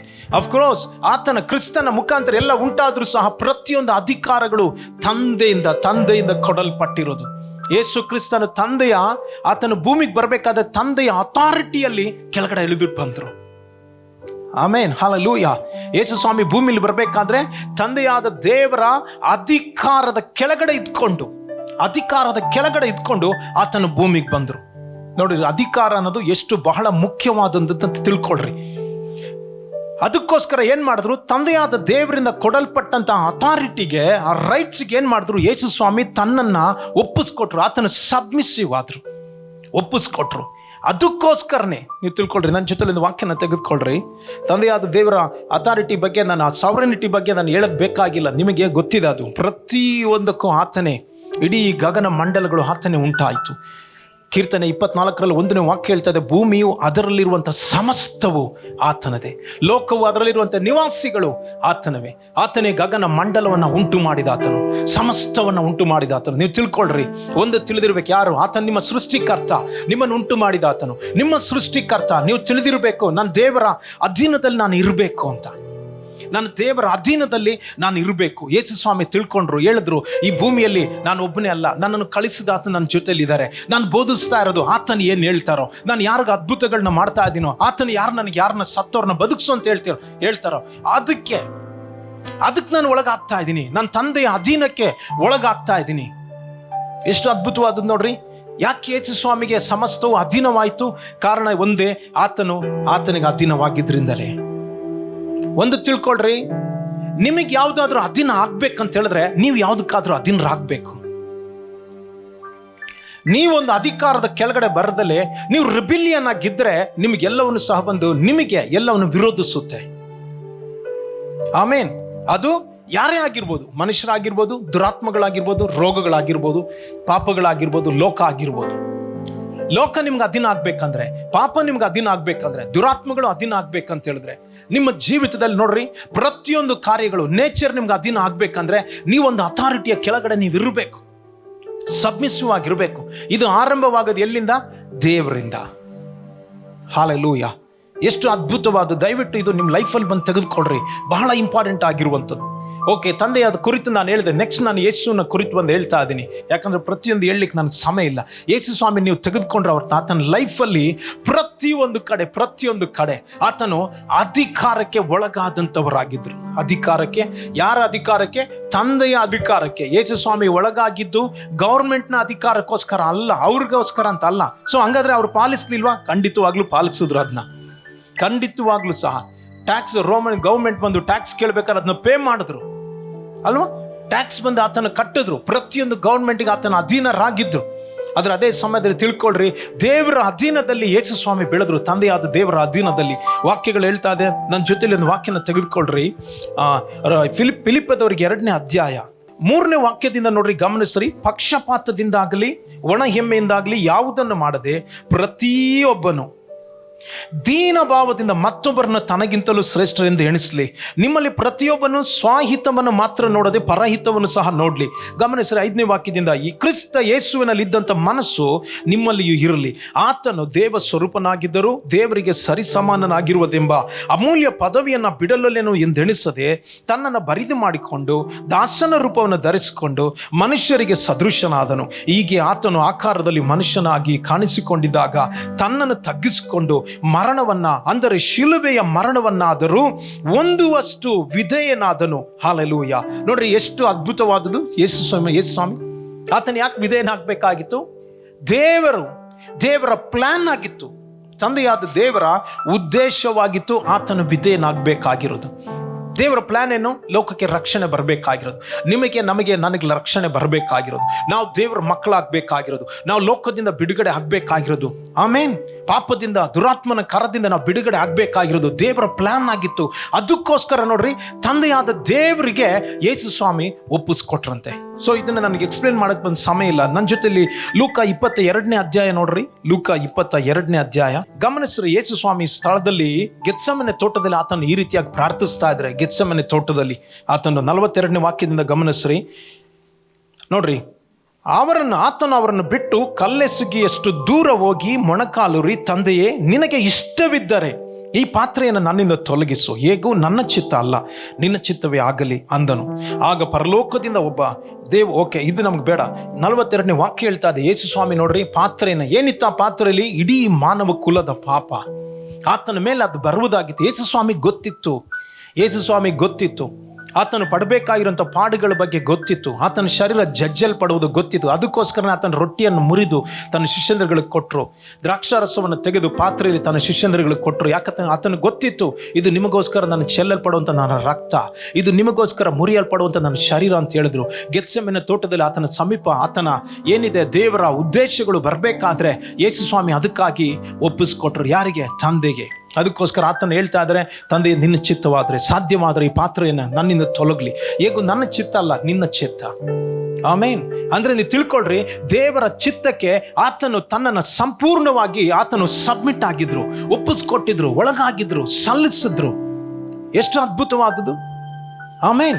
ಎಷ್ಟು ಅದ್ಭುತವಾಗಿದೆ ಯೇಸುವಿನ ಜೀವಿತದಲ್ಲಿ. ಸೊ ಅಂದ್ರೆ ಇವತ್ತು ದೇವರ ಅಧಿಕಾರದ ಕೆಳಗಡೆ ನಾವು ಇದೀವಾ? ಜಸ್ಟ್ ನಿಮ್ಮನ್ನು ನೀವು ಚೆಕ್ ಮಾಡ್ಕೊಳ್ರಿ. ನೀವು ದೇವರ ಅಧಿಕಾರದ ಕೆಳಗಡೆ ಇಲ್ಲ ಅಂತ ಹೇಳಿದ್ರೆ ನಿಮ್ಮ ಕೆಟ್ಟ ಅಭ್ಯಾಸಗಳನ್ನ ನೀವು ಜಯಿಸ್ಲಿಕ್ಕೆ ಆಗೋದಿಲ್ಲ. ಪಾಪವನ್ನ, ಲೋಕವನ್ನು ನೀವು ಜಯಿಸ್ಲಿಕ್ಕೆ ಆಗೋದಿಲ್ಲ. ದುರಾತ್ಮನ ಕ್ರಿಯೆಗಳನ್ನು ಜಯಿಸ್ಲಿಕ್ಕೆ ಆಗೋದಿಲ್ಲ. ಶೋಧನೆಗಳನ್ನ ಜಯಿಸ್ಲಿಕ್ಕೆ ಆಗೋದಿಲ್ಲ. ಇದನ್ನೆಲ್ಲ ನೀವು ಜಯಿಸ್ಬೇಕಂತ ಹೇಳಿದ್ರೆ ದೇವರ ಅಧಿಕಾರದ ಕೆಳಗಡೆ ಇರೋದನ್ನ ನೀವು ಕಲಿಬೇಕಾಗಿದೆ. ಇವತ್ತು ಜಸ್ಟ್ ನಿಮ್ಮನ್ನ ನೀವು ಪರಿಶೋಧಿಸಿ ನೋಡ್ರಿ, ನಿಜವಾಗ್ಲೂ ನಾನು ದೇವರ ಅಧೀನದಲ್ಲಿ ನಾನು ಇದ್ದೀನ? ಕರ್ತನ ಅಧಿಕಾರದ ಕೆಳಗಡೆ ನಾನು ಇದ್ದೀನ? ಯೇಸು ಸ್ವಾಮಿ ನೋಡ್ರಿ ಆ ಅಧಿಕಾರದ ಕೆಳಗಡೆ ಇದ್ದುದರಿಂದ ಆತನ ಒಪ್ಪಿಸ್ಕೊಟ್ರು. ಇನ್ನೊಂದು ವಾಕ್ಯ ನೋಡ್ರಿ, ಇಬ್ರಿಯರಿಗೆ, ನನ್ನ ಜೊತೆಲಿ ಒಂದು ವಾಕ್ಯನ ತೆಗೆದುಕೊಳ್ರಿ. ಇಬ್ರಿಯರಿಗೆ ಬಹಳ ಅದ್ಭುತವಾದಂಥ ವಾಕ್ಯ ಈ ಸ್ಥಳದಲ್ಲಿ 5ನೇ ಅಧ್ಯಾಯದಲ್ಲಿ ಬಂದು ಹೇಳ್ತಾ ಇದೆ. ಇಬ್ರಿಯರಿಗೆ 5ನೇ ಅಧ್ಯಾಯ. ಯೇಸು ಸ್ವಾಮಿ ಯಾವ ರೀತಿಯಾಗಿ ಸ್ಥಳದಲ್ಲಿ ಆತನ ಅಧಿಕಾರಕ್ಕೆ ಒಳಗಾದ್ರು, ತಂದೆಯಾದ ದೇವರ ಅಧಿಕಾರಕ್ಕೆ ಅನ್ನೋದನ್ನ 5ನೇ ಅಧ್ಯಾಯ ನೋಡ್ರಿ 7ನೇ ವಾಕ್ಯದಿಂದ. ಕ್ರಿಸ್ತನು ತಾನು ಭೂಲೋಕದಲ್ಲಿದ್ದಾಗ ಮರಣಕ್ಕೆ ತಪ್ಪಿಸಿ ಕಾಪಾಡ ಶಕ್ತನಾಗಿರುವ ಆತನಿಗೆ ಬಲವಾಗಿ ಕೂಗುತ್ತಾ, ಕಣ್ಣೀರನ್ನು ಸುರಿಸುತ್ತಾ, ಪ್ರಾರ್ಥನೆ ವಿಜ್ಞಾಪನೆಗಳನ್ನು ಸಮರ್ಪಿಸಿ ದೇವರ ಮೇಲಣ ಭಯಭಕ್ತಿಯ ನಿಮಿತ್ತ ಕೇಳಲ್ಪಟ್ಟನು. ಹೀಗೆ ಆತನು ಮಗನಾಗಿದ್ದರು ಅನುಭವಿಸಿದ ಬಾಧೆಗಳಿಂದಲೇ ವಿಧೇಯತೆಯನ್ನು ಕಲಿತುಕೊಂಡನು. ಗಮನಿಸ್ರಿ ಏನಂತ ಹೇಳ್ತಾ ಇದೆ. ಯೇಸು ಸ್ವಾಮಿ ಭೂಮಿಲಿ ಆತನು ಇರಬೇಕಾದ್ರೆ ನೋಡ್ರಿ, ಆತನು ಎಷ್ಟು ದುಃಖದಿಂದ ಇದ್ರು. ಆತನ ಅಳ್ತಾ ಇದ್ದ ಜನಗಳಿಗೆ ಕಾಣಿಸ್ತಿಲ್ಲ. ಆತನಿಗೆ ಎಷ್ಟು ಹೋರಾಟಗಳಿತ್ತು, ಆತನಿಗೆ ಎಷ್ಟು ಸಮಸ್ಯೆಗಳಿತ್ತು, ಯಾವ ರೀತಿಯಾಗಿ ಆತನು ಪ್ರತಿದಿನ ತಂದೆ ಹತ್ರ ಹೋರಾಡ್ತಾ ಇದ್ರು. ಯಾವುದಕ್ಕೋಸ್ಕರ? ದೇವರ ಚಿತ್ತವನ್ನು ನೆರವೇರಿಸೋದಕ್ಕೋಸ್ಕರ. ದೇವರ ಅಧೀನದಲ್ಲಿ ಬಂದು ಆತನ ಇದ್ರು. ಯಾಕೆ? ದೇವರು ಆತನ ಕರದಲ್ಲಿ ಕೊಡಲ್ಪಟ್ಟಿರೋದು ಬಹಳ ಮುಖ್ಯವಾದದ್ದು, ಅಮೂಲ್ಯವಾದದ್ದು. ದೇವರ ದೊಡ್ಡ ಪ್ಲಾನ್ನಿಂದ ಯೇಸು ಸ್ವಾಮಿ ಭೂಮಿಗೆ ತೆಗೆದು ಬಂದರು. ಆಮೇನ್. ಅದಕ್ಕೋಸ್ಕರ ಆತನ ಒಪ್ಪಿಸ್ಕೊಡ್ಬೇಕಾಗಿತ್ತು. ಒಂದು ತಿಳ್ಕೊಡ್ರಿ, ನಿಮ್ಮ ಜೀವಿತದಲ್ಲಿ ದೇವರ ಪ್ಲಾನ್ ನೆರವೇರಬೇಕಂತ ಹೇಳಿದ್ರೆ ನಿಮ್ಮ ಒಳಗಡೆ ಆ ಸಬ್ಮಿಷನ್ ಇದ್ರೆ ಮಾತ್ರ, ಆಮೇನ್, ಬಿಟ್ಟು ಕೊಟ್ರೆ ಮಾತ್ರ ನಿಮ್ಮ ಜೀವಿತದಲ್ಲಿ ಅದು ನೆರವೇರುತ್ತೆ. ಸೊ ಇವತ್ತು ನಾವು ನೋಡ್ತಾ ಇರೋದು ಯಾರ್ಯಾರಿಗೆಲ್ಲ ಯಾವುದಕ್ಕೆಲ್ಲ ನಾವು ಸಬ್ಮಿಷನ್ ಆಗಬೇಕು, ಯಾವುದಕ್ಕೆಲ್ಲ ನಾವು ಒಪ್ಪಿಸ್ಕೊಡ್ಬೇಕು ಎನ್ನುವುದನ್ನು ಈ ಸ್ಥಳದಲ್ಲಿ ಕುರಿತು ನಾವು ನೋಡ್ತಾ ಇದ್ದೀವಿ. ಇದು ಬಹಳ ಮುಖ್ಯವಾದದ್ದು ನಿಮ್ಮ ಜೀವಿತದಲ್ಲಿ. ಇದು ನಿಮಗೂ ನಿಮ್ಮ ಸಂತತಿಗೂ 5 ಜನರೇಷನ್ಗೆ ಬ್ಲೆಸ್ಸಿಂಗ್ ಬಂದು ತೆಗೆದುಕೊಂಡು ಬರುತ್ತೆ. ಆಮೇನ್. ಸಾವಿರ ತಲೆಗಳವರೆಗೂ ಬ್ಲೆಸ್ಸಿಂಗ್ಗಳು ತೆಗೆದುಕೊಂಡು ಬರುತ್ತೆ. ಇವತ್ತು ನೋಡಿದ್ರೆ ಒಂದು ನೀವು ತಿಳ್ಕೊಳ್ಬೇಕಾಗಿದೆ, ದೇವರು ಆದಮ್ ಅವಳನ್ನ ಉಂಟು ಮಾಡಿದ್ರು. ಉಂಟಾದಾಗ ಏನಾಯ್ತು ಅಂತ ಹೇಳಿದ್ರೆ ಅವ್ರು ಇರಬೇಕಾಗಿರೋದು ದೇವರ ಅಂಡರಲ್ಲಿ. ಅದಕ್ಕೆ ಅವರು ಸಬ್ಮಿಸಿವ್ ಆಗಬೇಕಾಗಿತ್ತು. ಬಟ್ ಅವ್ರು ಬಿಟ್ಕೊಟ್ಟಿದ್ದು ಯಾರಿಗೆ? ಸೈತಾನನಿಗೆ, ಸರ್ಪಕ್ಕೆ ಬಂದು ಒಳಗಾದ್ರು. ಅಲ್ಲಿ ಡಿಸೊಬಿಡಿಯನ್ಸ್ ಬಂತು. ಅಲ್ಲೇ ಬಂದು ನೋಡ್ರಿ ಜನರೇಷನ್ ಮೇಲೆ ಕರ್ಸ್ ಬಂತು. ಅಂದ್ರೆ ಯಾವಾಗ ಅಧೀನವನ್ನು ನಾವು ಕಳ್ಕೊಳ್ತೀವೋ, ಆ ದೇವರಿಗೆ ಒಪ್ಪಿಸ್ಕೊಡ್ಬೇಕಾಗಿರೋದು ನಾವು ಕಳ್ಕೊಳ್ತೀವೋ, ಯಾವಾಗ ದೇವರು ನಮ್ಗೆ ಕೊಟ್ಟಿರುವಂಥ ಅಧಿಕಾರದಲ್ಲಿ ನಮ್ಮನ್ನು ಒಪ್ಪಿಸ್ಕೊಡೋದಕ್ಕೋಸ್ಕರ ಅದನ್ನು ನಾವು ಬಿಟ್ಟು ನಾವು ದೂರ ಬರ್ತೀವೋ, ಖಂಡಿತವಾಗ್ಲೂ ಬ್ಲೆಸ್ಸಿಂಗ್ಸ್ಗಳು ಬಿಟ್ಟು ಹೋಗುತ್ತೆ. ಆಮೇನ್. ಸೊ ಇವಾಗ ನಾನು ಹೇಳಿದ ಇಷ್ಟೊತ್ತು ಫಸ್ಟ್ ತಂದೆಯಾದ ದೇವರ ಕುರಿತು ಹೇಳಿದೆ. ನೆಕ್ಸ್ಟ್ ಇವಾಗ ಯೇಸುವನ್ನ ಕುರಿತು ಬಂದು ಹೇಳಿದೆ. ಯೇಸು ಒಂದು ಯಾವ ರೀತಿ ಅದಕ್ಕಾಗಿ ಒಪ್ಪಿಸ್ಕೊಟ್ಟಿದ್ರು ಅಂತ. ಅದಕ್ಕೆ ವಾಕ್ಯ ಹೇಳ್ತಾ ಇದೆ, ಯೇಸು ಸ್ವಾಮಿ ಒಪ್ಪಿಸ್ಕೊಟ್ಟಿದ್ರಿಂದಲೇ ಫಿಲಿಪ್ಪದವರಿಗೆ 2ನೇ ಅಧ್ಯಾಯದಲ್ಲಿ 10ನೇ ವಾಕ್ಯ ಹೇಳ್ತಾ ಇದೆ, ಎಲ್ಲ ನಾಮಕ್ಕೂ ಮೇಲಾದಂಥ ನಾಮವನ್ನ ಆತನಿಗೆ ಕೊಡಲ್ಪಟ್ಟು ಎಲ್ಲ ಜನಗಳು ಆಮೇಲೆ ಸ್ವರ್ಗ ಮೃತ್ಯು ಪಾತಾಳದಲ್ಲಿ ಇರುವ ಎಲ್ಲರೂ ಸಹ ಆತನೇ ದೇವರು ಅಂತ ಆತನ ಮುಂದೆ ಮೊಣಕಾಲೂರಿ ತಂದೆಯಾದ ದೇವರಿಗೆ ಪ್ರತಿಜ್ಞೆಯನ್ನು ಸಲ್ಲಿಸ್ತಾರಂತೆ. ಕಾರಣ ಏನು? ಯೇಸು ಸ್ವಾಮಿ ವಿಧೇಯನಾಗಿದ್ದರಿಂದ. ಸೊ ನಿಮ್ಮ ಜೀವಿತದಲ್ಲಿ ಎಷ್ಟು ಸಬ್ಮಿಸಿವ್ ಇರುತ್ತೋ, ಎಷ್ಟು ನೀವು ಸಬ್ಮಿಟ್ ಆಗ್ತಿರೋ, ಅಷ್ಟು ನೀವು ಬ್ಲೆಸ್ಸಿಂಗ್ ನಿಮ್ಮ ಜೀವಿತದಲ್ಲಿ ಇರುತ್ತೆ. ಆಮೇನ್. ಇದು ಬಹಳ ಮುಖ್ಯವಾದದ್ದು. ನೀವು ಎಷ್ಟಕ್ಕೆಷ್ಟು ನಿಮ್ಮ ಜೀವಿತದಲ್ಲಿ ಒಪ್ಪಿಸ್ಕೊಡ್ತೀರೋ ಅಷ್ಟಕ್ಕಷ್ಟು ನೀವು ಅನೇಕರಿಗೆ ಬ್ಲೆಸ್ಸಿಂಗ್ ಆಗಿರ್ತೀರಾ. ನೀವೇ ಒಂದು ದೊಡ್ಡ ಬ್ಲೆಸ್ಸಿಂಗ್ ಆಗ್ತೀರಾ. ಸೊ ಅಬ್ರಹಾಮನು ದೇವರ ಅಧೀನಕ್ಕೆ ಒಪ್ಪಿಸ್ಕೊಟ್ಟ. ಅದಕ್ಕೋಸ್ಕರನೇ ಅಬ್ರಹಾಮನು ಏನಾದ? ವಿಶ್ವಾಸದ ತಂದೆಯಾಗಿ ಮಾರ್ಪಟ್ಟ. ಅಧಿಕಾರಕ್ಕೆ ಒಳಗಾಗುವುದು ಬಹಳ ಮುಖ್ಯ. ಓಕೆ, ನೆಕ್ಸ್ಟ್ ನಾನು ಇವಾಗ ಬರ್ತಾ ಇರೋದು ಫ್ಯಾಮಿಲಿ ಬಗ್ಗೆ. ಫ್ಯಾಮಿಲಿ ಅನ್ನೋದು ಒಂದು ಗವರ್ಮೆಂಟ್ ಆಗಿದೆ. ಫ್ಯಾಮಿಲಿ ಅನ್ನೋದು ಏನಾಗಿದೆ? ಅದೊಂದು ಗವರ್ಮೆಂಟ್, ಒಂದು ಸರ್ಕಾರ ಅದು. ಸೊ ನೋಡ್ರಿ, ಫ್ಯಾಮಿಲಿಯಲ್ಲಿ ಕೆಲವೊಂದು ಪೊಸಿಷನ್ಸ್ಗಳನ್ನ ದೇವರು ಇಟ್ಟಿದ್ದಾರೆ, ಕೆಲವೊಂದು ಸ್ಥಾನಗಳನ್ನ ಇಟ್ಟಿದ್ದಾರೆ, ಕೆಲವ್ರಿಗೆ ಅಧಿಕಾರ ಕೊಟ್ಟಿದ್ದಾರೆ. ಹೌದು ತಾನೆ? ಫ್ಯಾಮಿಲಿ ಅಂತ ಹೇಳಿದ್ರೆ ಹಸ್ಬೆಂಡ್ ಅಂಡ್ ವೈಫ್ ಮತ್ತೆ ಮಕ್ಕಳು, ತಂದೆ ತಾಯಿ ಮತ್ತೆ ಮಕ್ಕಳು. ತಂದೆಗೊಂದು ಅಧಿಕಾರ ಇದೆ, ತಾಯಿಗೊಂದು ಅಧಿಕಾರ ಇದೆ, ಮಕ್ಕಳಿಗೊಂದು ಅಧಿಕಾರ ಇದೆ. ಸೊ ಇದೆಲ್ಲ ಸೇರಿನೇ ಫ್ಯಾಮಿಲಿ ಅಂತ ಹೇಳೋದು. ಬಟ್ ತಂದೆಗಿರುವಂಥ ರೈಟ್ಸು, ತಂದೆಗೆ ಕೊಡಲ್ಪಟ್ಟಿರುವಂಥ ಅಧಿಕಾರ ಬೇರೆ, ಹೆಂಡತಿಗೆ ಅಂದ್ರೆ ಗಂಡನಿಗೆ ಕೊಡಲ್ಪಟ್ಟಿರೋದು ಬೇರೆ, ಹೆಂಡತಿಗೆ ಕೊಡಲ್ಪಟ್ಟಿರೋದು ಬೇರೆ, ಮಕ್ಕಳಿಗೆ ಕೊಡಲ್ಪಟ್ಟಿರೋದು ಬೇರೆ. ಫ್ಯಾಮಿಲಿ ಅಂತ ಹೇಳೋದಾದ್ರೆ ಹೆಂಡತಿ ಮತ್ತೆ ಮಕ್ಕಳು ಸೇರಿ ತಂದೆಗೆ ವಿಧೇಯರಾಗಬೇಕು. ಆಮೇನ್. ಮಕ್ಕಳು ತಂದೆಗೆ ವಿಧೇಯರಾಗಬೇಕು. ಸರಿ, ಫಸ್ಟ್ ನಾನು ಇವಾಗ ಹೇಳ್ತಾ ಇರೋದು ನೋಡ್ರಿ, ಗಂಡ ಹೆಂಡತಿ ಮಧ್ಯದಲ್ಲಿ ನೀವು ತಿಳ್ಕೊಳ್ರಿ, ಬಹಳ ಮುಖ್ಯವಾದದ್ದು. ಕೆಲವು ಸ್ತ್ರೀಯರುಗಳು ನಿಮ್ಮ ಹಸ್ಬೆಂಡ್ ನೀವು ರೆಸ್ಪೆಕ್ಟ್ ಮಾಡೋದಿಲ್ಲ, ಗೌರವ ಕೊಡೋದಿಲ್ಲ, ನಿಮ್ಮ ಇಷ್ಟದ ಪ್ರಕಾರ ನೀವು ಅವ್ರನ್ನ ಯೂಸ್ ಮಾಡ್ಕೊಳ್ತೀರಾ. ಇದೊಂದು ಶಾಪವಾಗಿದೆ, ಕರ್ಸ್ ಆಗಿದೆ. ನೀವು ಈ ರೀತಿ ಮಾಡೋದಾದ್ರೆ ನಿಮ್ಮ ಮಕ್ಕಳುಗಳು ಬಾಧಿಸಲ್ಪಡ್ತಾರೆ. ನಿಮ್ಮ ಮಕ್ಕಳು ಫ್ಯಾಮಿಲಿ ಚೆನ್ನಾಗಿರೋದಿಲ್ಲ, ಮ್ಯಾರೇಜ್ ಆದ್ಮೇಲೆ ಚೆನ್ನಾಗಿರೋದಿಲ್ಲ ಅವ್ರ ಲೈಫು. ಯಾಕಂದ್ರೆ ನೋಡಿದ್ದಾರೆ ನೀವು ಯಾವ ರೀತಿಯಾಗಿ ನಿಮ್ಮ ಗಂಡನ ನೀವು ರೆಸ್ಪೆಕ್ಟ್ ಮಾಡ್ತೀರ ಎನ್ನೋದನ್ನ, ನೀವೆಷ್ಟು ಹಾನರ್ ಮಾಡ್ತೀರ ಎನ್ನೋದನ್ನ ಯಾರು ನೋಡಿದ್ದಾರೆ? ನಿಮ್ಮ ಮಕ್ಕಳು ನೋಡಿದ್ದಾರೆ. ಇದು ಬಹಳ ಮುಖ್ಯವಾದದ್ದು. ಗಂಡನಿಗೆ ಹಾನರ್ ಮಾಡಬೇಕು. ಅವ್ನು ಎಜುಕೇಟೆಡ್ ಆಗಿರಲಿ, ಅನ್ಎಜುಕೇಟೆಡ್ ಆಗಿರಲಿ, ಅವ್ನು ಕೆಲಸ ಮಾಡ್ತಾನೋ ಇಲ್ವೋ ಇದು ಸೆಕೆಂಡ್ರಿ. ಬಟ್ ನೀವು ಹೇಳ್ಬೇಕು, ನೀವು ಆಲೋಚನೆ ಹೇಳೋದು ಬೇರೆ, ಒಪಿನಿಯನ್ ಕೊಡೋಗಳು ಬೇರೆ. ಬಟ್ ನೀವು ಕೊಡಬೇಕಾಗಿರೋದು ಸಬ್ಮಿಸಿವ್ ಅಂತ ಇದೆ ನೋಡ್ರಿ, ಅದು ಬಹಳ ಮುಖ್ಯವಾದದ್ದು. ನೀವು ತಿಳಿದಿರಬೇಕಾಗಿದೆ. ನಿಮ್ಮ ಗಂಡಂದರಿಗೆ ಅಧೀನರಾಗಬೇಕು ಅಂತ ವಾಕ್ಯ ಬಂದು ಹೇಳ್ತಾ ಇದೆ. ನನ್ನ ಜೊತೆ ಒಂದು ವಾಕ್ಯನ ತೆಗೆದುಕೊಡ್ರಿ. ಎಫೆಸದವರಿಗೆ ಬರೆದ ಪತ್ರಿಕೆ 5ನೇ ಅಧ್ಯಾಯ 22ರಿಂದ ನಾನು ಓದ್ತಾ ಇದ್ದೀನಿ. ಸ್ತ್ರೀಯರೇ, ನೀವು ಕರ್ತನಿಗೆ ಹೇಗೋ ಹಾಗೆಯೇ. ನೀವು ಕರ್ತನಿಗೆ ವಿಧೇಯರಾಗ್ತೀರಾ? ಅಧೀನರಾಗ್ತೀರಾ? ನಾನು ದೇವರ ಅಧೀನದಲ್ಲಿ ಬರ್ತೀನಿ ಅಂತ ಹೇಳ್ತೀರಾ? ಆ ರೀತಿಯಾಗಿ ಹೇಳೋದಾದ್ರೆ ಈ ಸ್ಥಳದಲ್ಲಿ ನೋಡ್ರಿ, ಪವಿತ್ರಾತ್ಮನು ಪೌಲನ ಮುಖಾಂತರ ಹೇಳ್ತಾ ಇರೋದು, ಸ್ತ್ರೀಯರೇ ನೀವು ಕರ್ತನಿಗೆ ಹೇಗೋ ಹಾಗೆಯೇ ನಿಮ್ಮ ಗಂಡಂದರಿಗೆ ಏನಂತ ಹೇಳ್ತಾ ಇದೆ? ಅಧೀನರಾಗಿರ್ರಿ. ಅಧೀನರಾಗಿರ್ರಿ. ನಿಮ್ಮ ಗಂಡಂದ್ರಿಗೆ ಏನ್ ಮಾಡ್ಬೇಕಂತೆ? ನೀವು ಒಳಗಾಗಿರ್ಬೇಕು, ಅಧೀನರಾಗಿರ್ಬೇಕು. ಯಾಕಂದ್ರೆ ಕೆಳಗಡೆ ಹೇಳ್ತಾರೆ, ಕ್ರಿಸ್ತನು ಸಭೆಗೆ ತಲೆಯಾಗಿರುವ ಪ್ರಕಾರನೇ ಗಂಡನು ಹೆಂಡತಿಗೆ ತಲೆಯಾಗಿದ್ದಾನೆ. ಕ್ರಿಸ್ತನು ಸಭೆ ಎಂಬ ದೇಹಕ್ಕೆ ರಕ್ಷಕನಾಗಿದ್ದಾನೆ. ಅದಿರಲಿ ಸಭೆಯು ಕ್ರಿಸ್ತನಿಗೆ ಹೇಗೆ ಅಧೀನವಾಗಿದೆಯೋ ಹಾಗೆಯೇ ಸ್ತ್ರೀಯರು ತಮ್ಮ ಗಂಡಂದಿರಿಗೆ, ನಿಮ್ಮ ಗಂಡರಿಗೆ, ಬೇರೆ ಹಸ್ಬೆಂಡ್ಸ್ಗಳನ್ನ ನೀವು ರೆಸ್ಪೆಕ್ಟ್ ಮಾಡೋದು ಮಾತ್ರ ಅಲ್ಲ, ನಿಮ್ಮ ಗಂಡಂದ್ರಿಗೆ ನೀವು ಅಧೀನರಾಗಿರ್ಬೇಕು. ನಿಮ್ಮ ಗಂಡಂದರಿಗೆ ಒಂದು ವೇಳೆ ನಿಮ್ಮ ಗಂಡನು ಬೇರೆಯವ್ರ ರೀತಿಯಲ್ಲಿ ನೋಡ್ಲಿಕ್ಕೆ ಚೆನ್ನಾಗಿಲ್ಲದೆ ಇರ್ಬೋದು, ಬೇರೆ ರೀತಿಯಲ್ಲಿ ಯಾವುದೇ ಬಂದು ಟ್ಯಾಲೆಂಟ್ಸ್ಗಳು ಸ್ಕಿಲ್ಸ್ಗಳು ಇರ್ಬೋದು, ಬೇರೆಯವ್ರ ರೀತಿಯಲ್ಲಿ ಅಷ್ಟು ಸಂಬಳ ಬಂದು ಸಂಪಾದಿಸದಲ್ಲಿ ಬಂದು ಇರ್ಬೋದು, ಬೇರೆಯವ್ರ ರೀತಿಯಲ್ಲಿ ನೀವು ಆ ಬಾಡಿ ಏನಿದೆ ಸ್ಟ್ರಕ್ಚರ್ ಬಂದು ಇಲ್ದಲ್ಲೇ ಇರ್ಬೋದು, ಬೇರೆಯವ್ರ ರೀತಿಯಲ್ಲಿ ನೀವು ಹೇಳ್ಬೋದು ನನ್ನ ಮಕ್ಕಳನ್ನ ಇವ್ರು ನಡ್ಸಕ್ಕೆ ಬರೋದಿಲ್ಲ ಅಂತ. ಆದ್ರೆ ವಾಕ್ಯ ಹೇಳ್ತಾ ಇದೆ, ನೀವು ಬಂದು ಒಬೆ ಆಗಬೇಕು, ಸಬ್ಮಿಟ್ ಆಗಬೇಕು. ನಿಮ್ಮ ಗಂಡನಿಗೆ ನೀವು ಸಬ್ಮಿಟ್ ಆಗಬೇಕು. ಬ್ಲೆಸ್ಸಿಂಗ್ ಅದು. ಇಲ್ಲ ಅಂತ ಹೇಳಿದ್ರೆ ನಿಮ್ಮ ಮುಖಾಂತರ ನಿಮ್ಮ ಮಕ್ಕಳಿಗೆ ಶಾಪ ಬರುತ್ತೆ, ನಿಮ್ಮ ಮುಖಾಂತರ ನಿಮ್ಮ ಜನರೇಷನ್ಗೆ ಕರ್ಸ್ ಬರುತ್ತೆ, ಸಂತತಿಗಳಿಗೆ ಆಶೀರ್ವಾದನ ಕಳ್ಕೊಳ್ತೀರಾ. ಒಬಿಡಿಯನ್ಸ್ ಅನ್ನೋದು ಬಹಳ ಮುಖ್ಯ. ಆಮೇನ್. ಯಾವತ್ತು ತಿಳ್ಕೊಳ್ರಿ, ಮನೆಯಲ್ಲಿ ಸ್ತ್ರೀಯರುಗಳು ಒಪಿನಿಯನ್ಸ್ನ ಹೇಳ್ಬೋದು, ಡಿಸಿಷನ್ ಬಂದು ಗಂಡ ತೆಗೆದುಕೊಳ್ಬೇಕು. ಆಮೇನ್. ಒಂದು ವೇಳೆ ನೀವು ಕೊಡುವಂಥ ಒಪಿನಿಯನ್ಸ್ಗೆ ಅವ್ರು ಬಂದು ಡಿಸಿಷನ್ ತೆಗೆದುಕೊಳ್ಬೋದು. ಹೌದು, ಅದು ಚೆನ್ನಾಗಿದ್ರೆ ಸರಿಯಾಗಿರೋದಾದ್ರೆ. ಬಟ್ ನೀವು ಡಿಸಿಷನ್ ತೆಗೆದುಕೊಳ್ಳಕ್ಕೆ ದೇವರು ನಿಮ್ಗೆ ರೈಟ್ಸ್ ಕೊಟ್ಟಿಲ್ಲ. ಕರ್ತನದು ಕೊಟ್ಟಿರೋದು ಗಂಡನಿಗೆ.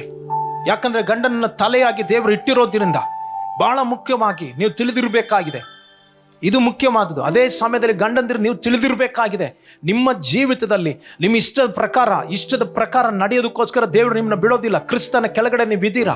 ಯಾವ ರೀತಿಯಾಗಿ ಯೇಸು ಸ್ವಾಮಿ ಅಧೀನರಾದ್ರೋ ನೀವು ಅಧೀನತೆಯಲ್ಲಿ ಬರಬೇಕು. ಯಾರಿಗೆ? ನಿಮ್ಮ ವೈಫ್ಗಲ್ಲ, ಕ್ರಿಸ್ತನಿಗೆ ನೀವು ಅಧೀನರಾಗಬೇಕು. ಕ್ರಿಸ್ತನಿಗೆ ಅಧೀನರಾಗಿದ್ಕೊಂಡು ನಿಮ್ಮ ಫ್ಯಾಮಿಲಿನ, ನಿಮ್ಮ ವೈಫ್ನ ನೀವು ಪ್ರೀತಿಸಬೇಕಾಗಿದೆ. ಆಮೇನ್. ಸೊ ನೀವು ಪ್ರೀತಿಸೋದಾದ್ರೆ ನೀವು ಖಂಡಿತವಾಗ್ಲೂ ನೀವು ಬಿಟ್ಕೊಡ್ತೀರಾ. ಇದು ಬಹಳ ಮುಖ್ಯವಾದದ್ದು. ಪ್ರತಿಯೊಂದು ನೀವು ದೇವರನ್ನ ಪ್ರೀತಿಸೋದಾದ್ರೆ ನೀವು ಫ್ಯಾಮಿಲಿನ ನೀವು ಪ್ರೀತಿಸ್ತೀರಾ. ನೀವು ದೇವರಿಗೆ ವಿಧೇಯರಾಗೋದಾದ್ರೆ ಖಂಡಿತವಾಗ್ಲೂ ನಿಮ್ಮ ಕುಟುಂಬಕ್ಕೆ ನೀವು ಗೌರವವನ್ನು ಕೊಡ್ತೀರಾ. ಇದು ಬಹಳ ಮುಖ್ಯವಾದದ್ದು, ನೀವು ತಿಳಿದಿರ್ಬೇಕಾಗಿದೆ. ಅದೇ ತರ ಹೆಂಡತಿಯರು, ನೀವುಗಳು ಲೇಡೀಸು ಬಹಳ ನೀವು ಜಾಗೃತರಾಗಿರ್ಬೇಕು. ನಿಮ್ಮ ಬ್ಲೆಸ್ಸಿಂಗ್ಸ್ಗಳನ್ನ ಕಳ್ಕೊಳ್ಬೇಡ್ರಿ. ನೀವು ಹೇಳ್ಬೋದು, ನಾನು ಸಂಪಾದನೆ ಮಾಡ್ತಾ ಇದ್ದೀನಿ, ನನ್ನ ಹತ್ರ ಹಣ ಇದೆ, ನನ್ನ ಹತ್ರ ಕೆಪಾಸಿಟಿ ಇದೆ, ಟ್ಯಾಲೆಂಟ್ ಇದೆ, ನನಗೆ ಒಳ್ಳೆ ಇದಿದೆ, ಬ್ಯಾಂಕ್ ಬ್ಯಾಲೆನ್ಸ್ ಇದೆ, ಒಳ್ಳೆ ಸ್ಕೇಲ್ ಇದೆ ನನಗೆ ಅಂತ ಹೇಳ್ಬೋದು. ದೇವರು ಇದನ್ನು ಅಕ್ಸೆಪ್ಟ್ ಮಾಡ್ಕೊಳ್ಳೋದಿಲ್ಲ. ಬೈಬಲ್ ಇದನ್ನು ಅಕ್ಸೆಪ್ಟ್ ಮಾಡ್ಕೊಳ್ಳೋದಿಲ್ಲ. ಒಂದು ವೇಳೆ ನಿಮ್ಮ ಗಂಡ, ನಿಮ್ಮ ಮನೆಯವರು ಅಕ್ಸೆಪ್ಟ್ ಮಾಡ್ಕೊಂಡ್ರು, ಸತ್ಯವೇದ ಇದನ್ನ ಅಕ್ಸೆಪ್ಟ್ ಮಾಡ್ಕೊಳ್ಳೋದೇ ಇಲ್ಲ. ಏನಾಗುತ್ತೆ, ಇವಾಗ ನೀವು ಚೆನ್ನಾಗಿರ್ಬೋದು, ನೆಕ್ಸ್ಟ್ ಜನರೇಷನ್ಗೆ ನೀವು ಬಾಧಿಸಲ್ಪಡ್ತೀರಾ. ನನ್ನ ಹತ್ರ ಪ್ರೇಯರ್ ಇದೆ, ನಾನು ಚರ್ಚಿಗೆ ಬರ್ತೀನಿ, ಕಾಣಿಕೆ, ಇದೆಲ್ಲ ಸಪ್ರೇಟ್. ನಾನು ಹೇಳ್ತಾ ಇದ್ದೀನಿ, ಕ್ಯಾರೆಕ್ಟರ್, ದೇವ್ರ ಭಯ, ಗುಣ ಇಲ್ಲ, ಆ ತಾಳ್ಮೆ ಇಲ್ಲ, ಸಬ್ಮಿಷನ್ ಇಲ್ಲ, ಬಿಟ್ಕೊಡೋದಿಲ್ಲ, ಪರಿಶುದ್ಧತೆ ಇಲ್ಲ, ರಹಸ್ಯ ಪಾಪಗಳು, ದೇವ್ರ ಭಯ ಇಲ್ಲ, ಬಿಹೇವಿಯರ್ ಸರಿ ಇಲ್ಲ, ಕರ್ತನ ಕೊಡಬೇಕಾಗಿರೋಂಥ ರೆಫರೆನ್ಸ್ ಏನಿದೆ, ಆ ಗೌರವ ಅದಿಲ್ಲ. ಏನಾಗುತ್ತೆ, ನೆಕ್ಸ್ಟ್ ಜನರೇಷನ್ ಕಾಣ್ಲಿಕ್ಕೆ ಆಗೋದಿಲ್ಲ. ದೇವರು ಬಿಟ್ಬಿಡ್ತಾರೆ ಅಷ್ಟೇ, ದೇವರು ಬಿಡ್ತಾರೆ. ಇಸ್ರೇಲ್ ಜನಗಳಿಗೆ ಅವತ್ತು ಆಗಿದ್ದೆ ನಮಗಾಗಬಾರ್ದು. ದೇವಜನರೇ, ಅವತ್ತು ಅವ್ರು ಆಗಿದ್ದೆ ನಮಗಾಗಬಾರ್ದು. ಇವತ್ತು ನೀವು ತಿಳ್ಕೊಳ್ಬೋದು, ನಾನು ಚೆನ್ನಾಗಿದ್ದೀನಿ ಅಂತ ಯೋಚನೆ ಮಾಡ್ರಿ. ನೀವೊಬ್ಬರು ಚೆನ್ನಾಗಿದ್ರೆ, ನೀವೊಬ್ಬರು ಸರಿಯಾಗಿದ್ರೆ, ನೀವೊಬ್ಬರು ಬಿಟ್ಕೊಟ್ರೆ, ನಿಮ್ಮ ಮುಖಾಂತರ ದೇವರು ನಿಮ್ಮ ಜನರೇಷನ್ಗಳನ್ನ ನೋಡ್ತಾರೆ. ಆಮೇನ್. ಎಷ್ಟು ವರ್ಷದ್ದು ನೀವು ನೋಡೋದು, ನೀವೊಬ್ಬರು ಮಾತ್ರ. ದೇವರು ನೋಡ್ತಾ ಇರೋದು 200 years, 200 ವರ್ಷದ್ದು ದೇವರು ನೋಡ್ತಾರೆ. ಹಾಲೆಲೂಯಾ. ನೀವು ನೋಡ್ತಾ ಇರೋದು ನಿಮ್ಮ ಲೈಫ್ ಮಾತ್ರ, ದೇವರು ನೋಡ್ತಾ ಇರೋದು 1000 ವರ್ಷದ್ದು, 1000 years ದೇವರು ನೋಡ್ತಾರೆ. ಅಂದ್ರೆ ನೀವು ತಿಳ್ಕೊಳ್ರಿ, ನೀವುಗಳು 1000 ವರ್ಷಕ್ಕೆ ನೀವು ಬ್ಲೆಸ್ಸಿಂಗ್ ಆಗಿದ್ದೀರಾ ಅಂತ. ಅದೇ ತರ ನೀವು ತಪ್ಪು ಮಾಡೋದಾದ್ರೆ, ನಿಮ್ಮ ಜೀವಿತದಲ್ಲಿ ಪಾಪಗಳು, ಅವಿಧೇಯತೆಗಳು, ಅಕ್ರಮಗಳು, ದ್ರೋಹಗಳು, ಗಂಡನಿಗೆ ವಿಧೇಯರಾಗದಲ್ಲಿರುವಂಥ ಸ್ವಭಾವ ನಿಮ್ಮ ಒಳಗಡೆ ಇರೋದಾದ್ರೆ ಏನಾಗುತ್ತೆ, ನಿಮ್ಮ ಮಕ್ಕಳಿಗೆ, ಅವ್ರ ಮಕ್ಕಳಿಗೆ, ಅವ್ರ ಮಕ್ಕಳಿಗೆ, ಅವ್ರ ಮಕ್ಕಳಿಗೆ, 4 ಜನರೇಷನ್ಗೆ ನೀವು ಆಶೀರ್ವಾದ ತೆಗೆದುಕೊಂಡು ಬರ್ಲಿಕ್ಕೆ ಆಗೋದಿಲ್ಲ. ನಿಮ್ಮ ಮಕ್ಕಳು ಯಾವಾಗಲೂ ಸ್ಟ್ರಗಲ್ಸ್ಗಳು, ಯಾವಾಗಲೂ ಹೋರಾಡ್ತಾ ಇರ್ತಾರೆ. ನಿಮ್ಮ ಮಕ್ಕಳು ಯಾವಾಗಲೂ ಹೋರಾಡ್ತಾರೆ. ಕಾರಣ ಏನು, ಅವ್ರಿಗೆ ಗೊತ್ತಿಲ್ಲ ತಂದೆ ತಾಯಿ ಮಾಡಿರೋ ತಪ್ಪು, ಅವ್ರಿಗೆ ಗೊತ್ತಿಲ್ಲ ತಾಯಿ ಮಾಡ್ತಾ ಇರೋ ತಪ್ಪು, ತಂದೆ ಮಾಡ್ತಾ ಇರೋ ತಪ್ಪು. ಸೊ ಇದು ಬಹಳ ಮುಖ್ಯವಾದದ್ದು. ಯೋಚನೆ ಮಾಡ್ರಿ. ಒಂದು ವೇಳೆ ಇವತ್ತು ನಿಮ್ಮ ಲೈಫ್ ಸರಿ ಇಲ್ಲ ಅಂತ ಹೇಳಿದ್ರೆ, ದೇವ್ರಿಗಾಗಿ ಬಿಟ್ಕೊಡ್ರಿ. ನಿಮ್ಮ ಲೈಫನ್ನು ಸರಿಪಡಿಸ್ಕೊಳ್ರಿ, ನಿಮ್ಮ ಲೈಫನ್ನು ಸರಿಪಡಿಸ್ಕೊಳ್ರಿ. ಪ್ರೇಯರು, ನಿಮ್ಮ ಫಾಸ್ಟಿಂಗು, ನಿಮ್ಮ ವಾಕ್ಯ ಓದೋದು, ಇದು ಇದೆಲ್ಲ ಸೆಕೆಂಡ್ರಿ, ಇದೆಲ್ಲ ಆಮೇಲೆ. ಫಸ್ಟ್ ನಿಮ್ಮ ಲೈಫನ್ನ ಸೆಟಲ್ ಮಾಡ್ಕೊಳ್ರಿ, ಫಸ್ಟ್ ನಿಮ್ಮ ಲೈಫನ್ನ ಸರಿ ಮಾಡ್ಕೊಳ್ರಿ. ಇದು ಬಹಳ ಮುಖ್ಯವಾದದ್ದು. ಆಮೇಲೆ ಫಸ್ಟ್ ನಿಮ್ಮ ಲೈಫನ್ನ ಸರಿ ಮಾಡಿಕೊಂಡು ನೆಕ್ಸ್ಟ್ ದೇವ್ರ ಜೊತೆಲಿ ಒಂದಾಗ್ರಿ.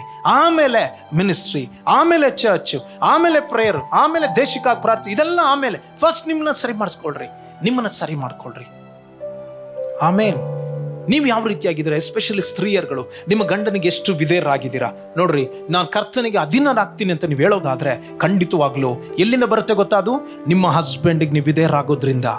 ನಿಮ್ಮ ಗಂಡನಿಗೆ ವಿಧೇಯರಾಗ್ಲಿಲ್ಲ, ನೀವು ವಿರೋಧವಾಗಿ ನಿಲ್ತಾ ಇದ್ದೀರಾ ಅಂತ ತಿಳ್ಕೊಂಡ್ರೆ, ನೀವು ಯೋಚನೆ ಮಾಡ್ರಿ, ನೀವು ದೇವರನ್ನ ವಿರೋಧಿಸ್ತಾ ಇದ್ದೀರಾ.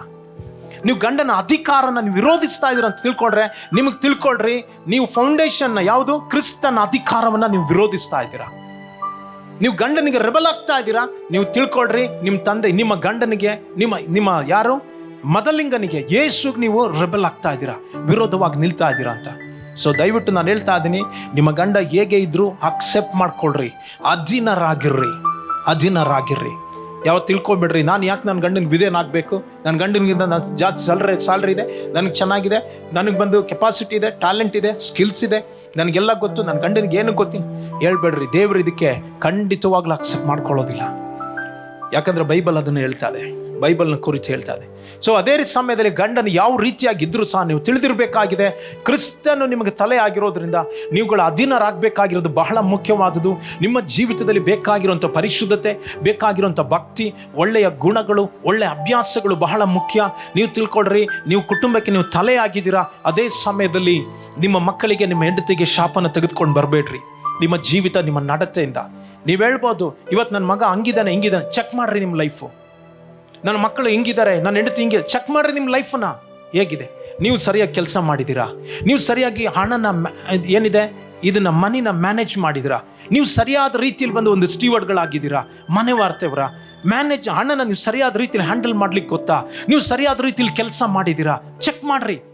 ಯಾವ ರೀತಿಯಾಗಿ ನೀವು ಸರಿಯಾದ ರೀತಿಯಲ್ಲಿ ನಿಮ್ಮ ಮನೆಗೆ ಬೇಕಾಗಿರುವಂಥ ಪ್ರತಿಯೊಂದನ್ನು ತೆಗೆದುಕೊಂಡು ಬಂದಿದ್ದೀರಾ. ನಾನು ಹೇಳ್ತಾ ಇರೋದು, ನೀವು ಎಲ್ಲನೂ ಸಾಲ ಮಾಡ್ಕೊಂಡು ತೆಗೆದುಕೊಂಡು ಬರಬೇಡಿ ಅಂತ. ಇದು ಬಹಳ ಡೇಂಜರ್. ಇದು ಪ್ರತಿಯೊಂದಕ್ಕೂ, ಕೆಲವರಿಗೆ ನೋಡ್ರಿ, ಪ್ರತಿಯೊಂದಕ್ಕೂ ಸಾಲ ಮಾಡೋದು. ಬಹಳ ಡೇಂಜರ್ ಇದು. ನಿಮ್ಮಿಂದ ಎಷ್ಟು ಸಾಧ್ಯ ಅಷ್ಟು. ಎಲ್ಲರೂ ಬಂದು ಆ ಮನೇಲಿದ್ದಾರೆ, ಅಷ್ಟು ದೊಡ್ಡ ಮನೆ, ನಾವು ದೊಡ್ಡ, ಯಾಕೆ ದೊಡ್ಡ ಮನೆ?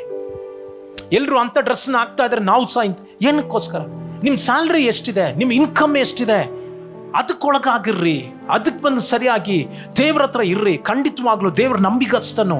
ನೀವು ಚಿಕ್ಕದ್ರಲ್ಲಿ ನಂಬಿಗಸ್ತನಾಗಿರೋದಾದ್ರೆ, ನಿಮ್ಗೆ ಕೊಡಲ್ಪಟ್ಟಿರೋಂಥ ವಿಷಯದಲ್ಲಿ ವಾಕ್ಯ ಹೇಳ್ತಾ ಇದೆ, ನಿಮ್ಗೆ ಇರೋದ್ರಲ್ಲಿ ತೃಪ್ತಿ ಉಳ್ಳವರಾಗಿರ್ರಿ. ನಿಮ್ಗೆ ಎಷ್ಟಿದೆ ಆ ಒಂದು ಕಂಟೆಂಟ್ಮೆಂಟ್ ಲೈಫ್ ನಿಮಗೆ ಇರಬೇಕು. ನಿಮ್ಗೆ ಅದಿರಬೇಕು. ನಿಮ್ಮದು ಕೆಪಾಸಿಟಿ ಇದೆಯಾ?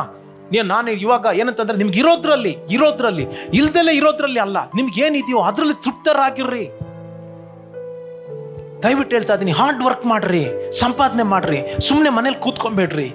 ನಿಮಗೆ ನಿಮ್ಮ ಹೆಂಡತಿಂದ ಆಗಲಿ, ನಿಮ್ಮ ಮಕ್ಕಳಿಂದ ಆಗಲಿ ನಿಮ್ಗೆ ರೆಸ್ಪೆಕ್ಟ್ ಸಿಗೋದಿಲ್ಲ, ಗೌರವ ಸಿಗೋದಿಲ್ಲ. ಅದೇ ಥರ ಮಕ್ಕಳನ್ನ ಯಾವ ರೀತಿಯ ಬೆಳೆಸಬೇಕಾಗಿದೆ ನೋಡ್ರಿ. ನಿಮ್ಮೆಲ್ಲ ದೊಡ್ಡ ರೆಸ್ಪಾನ್ಸಿಬಿಲಿಟಿ ಇದೆ. ನೀವು ಮಕ್ಕಳಿಗಾಗಿ ಪ್ರಾರ್ಥಿಸ್ಬೇಕು, ನೀವು ಮಕ್ಕಳಿಗಾಗಿ ದೇವ್ರ ಭಯನ ಕಲಿಸ್ಬೇಕು, ಭಕ್ತಿನ ಕಲಿಸ್ಬೇಕು, ದೇವ್ರ ಪ್ರೀತಿನ ಕಲಿಸ್ಬೇಕು. ನಿಮ್ಮ ಮಕ್ಕಳನ್ನ ನೀವು ಬೆಳೆಸ್ಬೇಕು, ಎಜುಕೇಶನ್ ಕೊಡಬೇಕು, ನಿಮ್ಮ ವೈಫನ್ನ ನೋಡ್ಕೊಳ್ಬೇಕು, ಫ್ಯಾಮಿಲಿನ ನೋಡಬೇಕು. ನಿಮ್ಮೆಲ್ಲ ದೊಡ್ಡ ರೆಸ್ಪಾನ್ಸಿಬಿಲಿಟಿ ಇದೆ. ಒಳ್ಳೆಯವರಾಗಿರ್ರಿ. ಕೆಟ್ಟ ಗುಣಗಳು ನಿಮ್ಮ ಮಕ್ಕಳು, ನಿಮ್ಮ ವೈಫ್ ನೋಡಬಾರ್ದು. ನಿಮ್ಮ ಲೈಫಲ್ಲಿ ನಿಮ್ಮ ಮಕ್ಕಳು ಒಳ್ಳೆ ಗುಣಗಳನ್ನ ನೋಡಬೇಕು. ಒಳ್ಳೆ ಮಾರ್ಗನ ತೆಗೆದುಕೊಳ್ರಿ, ಒಳ್ಳೆ ಮಾರ್ಗದಲ್ಲಿ ನಡೀರಿ.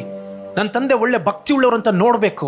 ನಿಮ್ಮ ಮಕ್ಕಳು ನನ್ನ ತಂದೆ ಸಂಪಾದಿಸ್ತಾರೋ ಇಲ್ವೋ ಅದು ಸೆಕೆಂಡ್ರಿ, ಬಟ್ ನಿಮ್ಮ ಲೈಫು, ನಿಮ್ಮ ಕ್ಯಾರೆಕ್ಟರ್ನ ನಿಮ್ಮ ಮಕ್ಕಳು ನೋಡಬೇಕು, ನಿಮ್ಮ ಗುಣಗಳನ್ನ ನೋಡಬೇಕು, ನಿಮ್ಮ ಪರಿಶುದ್ಧತೆನ ನೋಡಬೇಕು, ನಿಮ್ಮಲ್ಲಿರುವಂಥ ಸ್ವಭಾವಗಳನ್ನ ನೋಡಬೇಕು. ಅದೇ ರೀತಿ ಹಸ್ಬೆಂಡ್ಸ್ಗಳಿಗೆ ನಾನು ಹೇಳ್ತಾ ಇದ್ದೀನಿ, ನಿಮ್ಮ ಹೆಂಡತಿಯರು ನೋಡಬೇಕು. ನೀವು ಸುಮ್ಮನೆ ಸೋಮಾರಿಗಳಾಗಿ ಮನೆಗೆ ಕೂತ್ಕೊಳ್ಬಾರ್ದು. ನನ್ನ ಗಂಡ ಒಬ್ಬ ಸೋಮಾರಿ ಅಂತ ಹೇಳ್ಬಾರ್ದು. ನೀವು ನೋಡಬೇಕು. ಇವತ್ತು ಕೆಲಸ ಮಾಡ್ಲಿಕ್ಕೋಸ್ಕರ ಏನು ಬೇಕಾದ್ರೂ ಮಾಡುವುದು. ಬ್ಯಾಂಗ್ಳೂರಲ್ಲಿ ಕಳ್ತನ ಒಂದು ಬಿಟ್ಟು, ಕೆಟ್ಟದ್ದು, ಮೋಸ, ಸುಳ್ಳು ಮಾಡೋದು ಬಿಟ್ಟು ಏನು ಬೇಕಾದ್ರೆ ಮಾಡ್ಬೋದು. ಎಷ್ಟು ಜನ ಬದುಕ್ತಾ ಇದ್ದಾರೆ ಬಿಸ್ನೆಸ್ ಮಾಡಿ, ಎಷ್ಟು ಜನ ಬದುಕ್ತಾ ಇದ್ದಾರೆ. ಬದುಕಲಿಕ್ಕೋಸ್ಕರ ಬ್ಯಾಂಗ್ಳೂರಲ್ಲಿ ಎಷ್ಟೋ ಇದೆ. ದಯವಿಟ್ಟು ನಾನು ಹೇಳ್ತಾ ಇದ್ದೀನಿ, ಯೋಚನೆ ಮಾಡ್ರಿ ನಿಮ್ಮ ಲೈಫ್ನ ಕುರಿತು. ನನಗೇನು ಇಲ್ಲ ಅಂತ ಹೇಳ್ಬೇಡ್ರಿ. ನಿಮ್ಗೊಂದು ಕೆಲಸ ಗೊತ್ತಿಲ್ವಾ, ಇನ್ನೊಂದು ನೋಡ್ರಿ, ಟ್ರೈ ಮಾಡ್ರಿ, ಕಲ್ತ್ಕೊಳ್ರಿ, ಒಳ್ಳೆ ಸ್ಕಿಲ್ಫುಲ್ ಆಗಿರ್ರಿ. ಆಮೇನ್. ಇದು ಬಹಳ ಮುಖ್ಯವಾದದ್ದು. ಕಾರಣ ಏನು? ನಿಮ್ಮ ಫ್ಯಾಮಿಲಿಗೋಸ್ಕರ ನಿಮಗೆ ರೆಸ್ಪೆಕ್ಟ್ ಸಿಗಬೇಕು. ನಿಮ್ಮ ಮೇಲೆ ಒಂದು ದೊಡ್ಡ ರೆಸ್ಪಾನ್ಸಿಬಿಲಿಟಿ ಇದೆ, ದೊಡ್ಡ ಜವಾಬ್ದಾರಿ ಇದೆ. ಅದರಿಂದ ಹಸ್ಬೆಂಡ್ಸ್ಗಳು ನೀವು ತಿಳ್ಕೊಂಡಿರ್ಬೇಕು. ಬಹಳ ಮುಖ್ಯವಾಗಿ ಯಾವಾಗ ನೀವು ಆ ರೀತಿಯಾಗಿ ಇರ್ತೀರೋ, ನೀವು ತಿಳ್ಕೊಳ್ರಿ, ನಿಮ್ಮ ಫ್ಯಾಮಿಲಿ ಕೊಡಬೇಕಾಗಿರೋದನ್ನ ನೀವು ಕೊಡಬೇಕಾದ್ರೆ ದೇವರು ನಿಮಗೋಸ್ಕರ ಮಾಡಬೇಕಾಗಿರೋದನ್ನ ಮಾಡ್ತಾರೆ.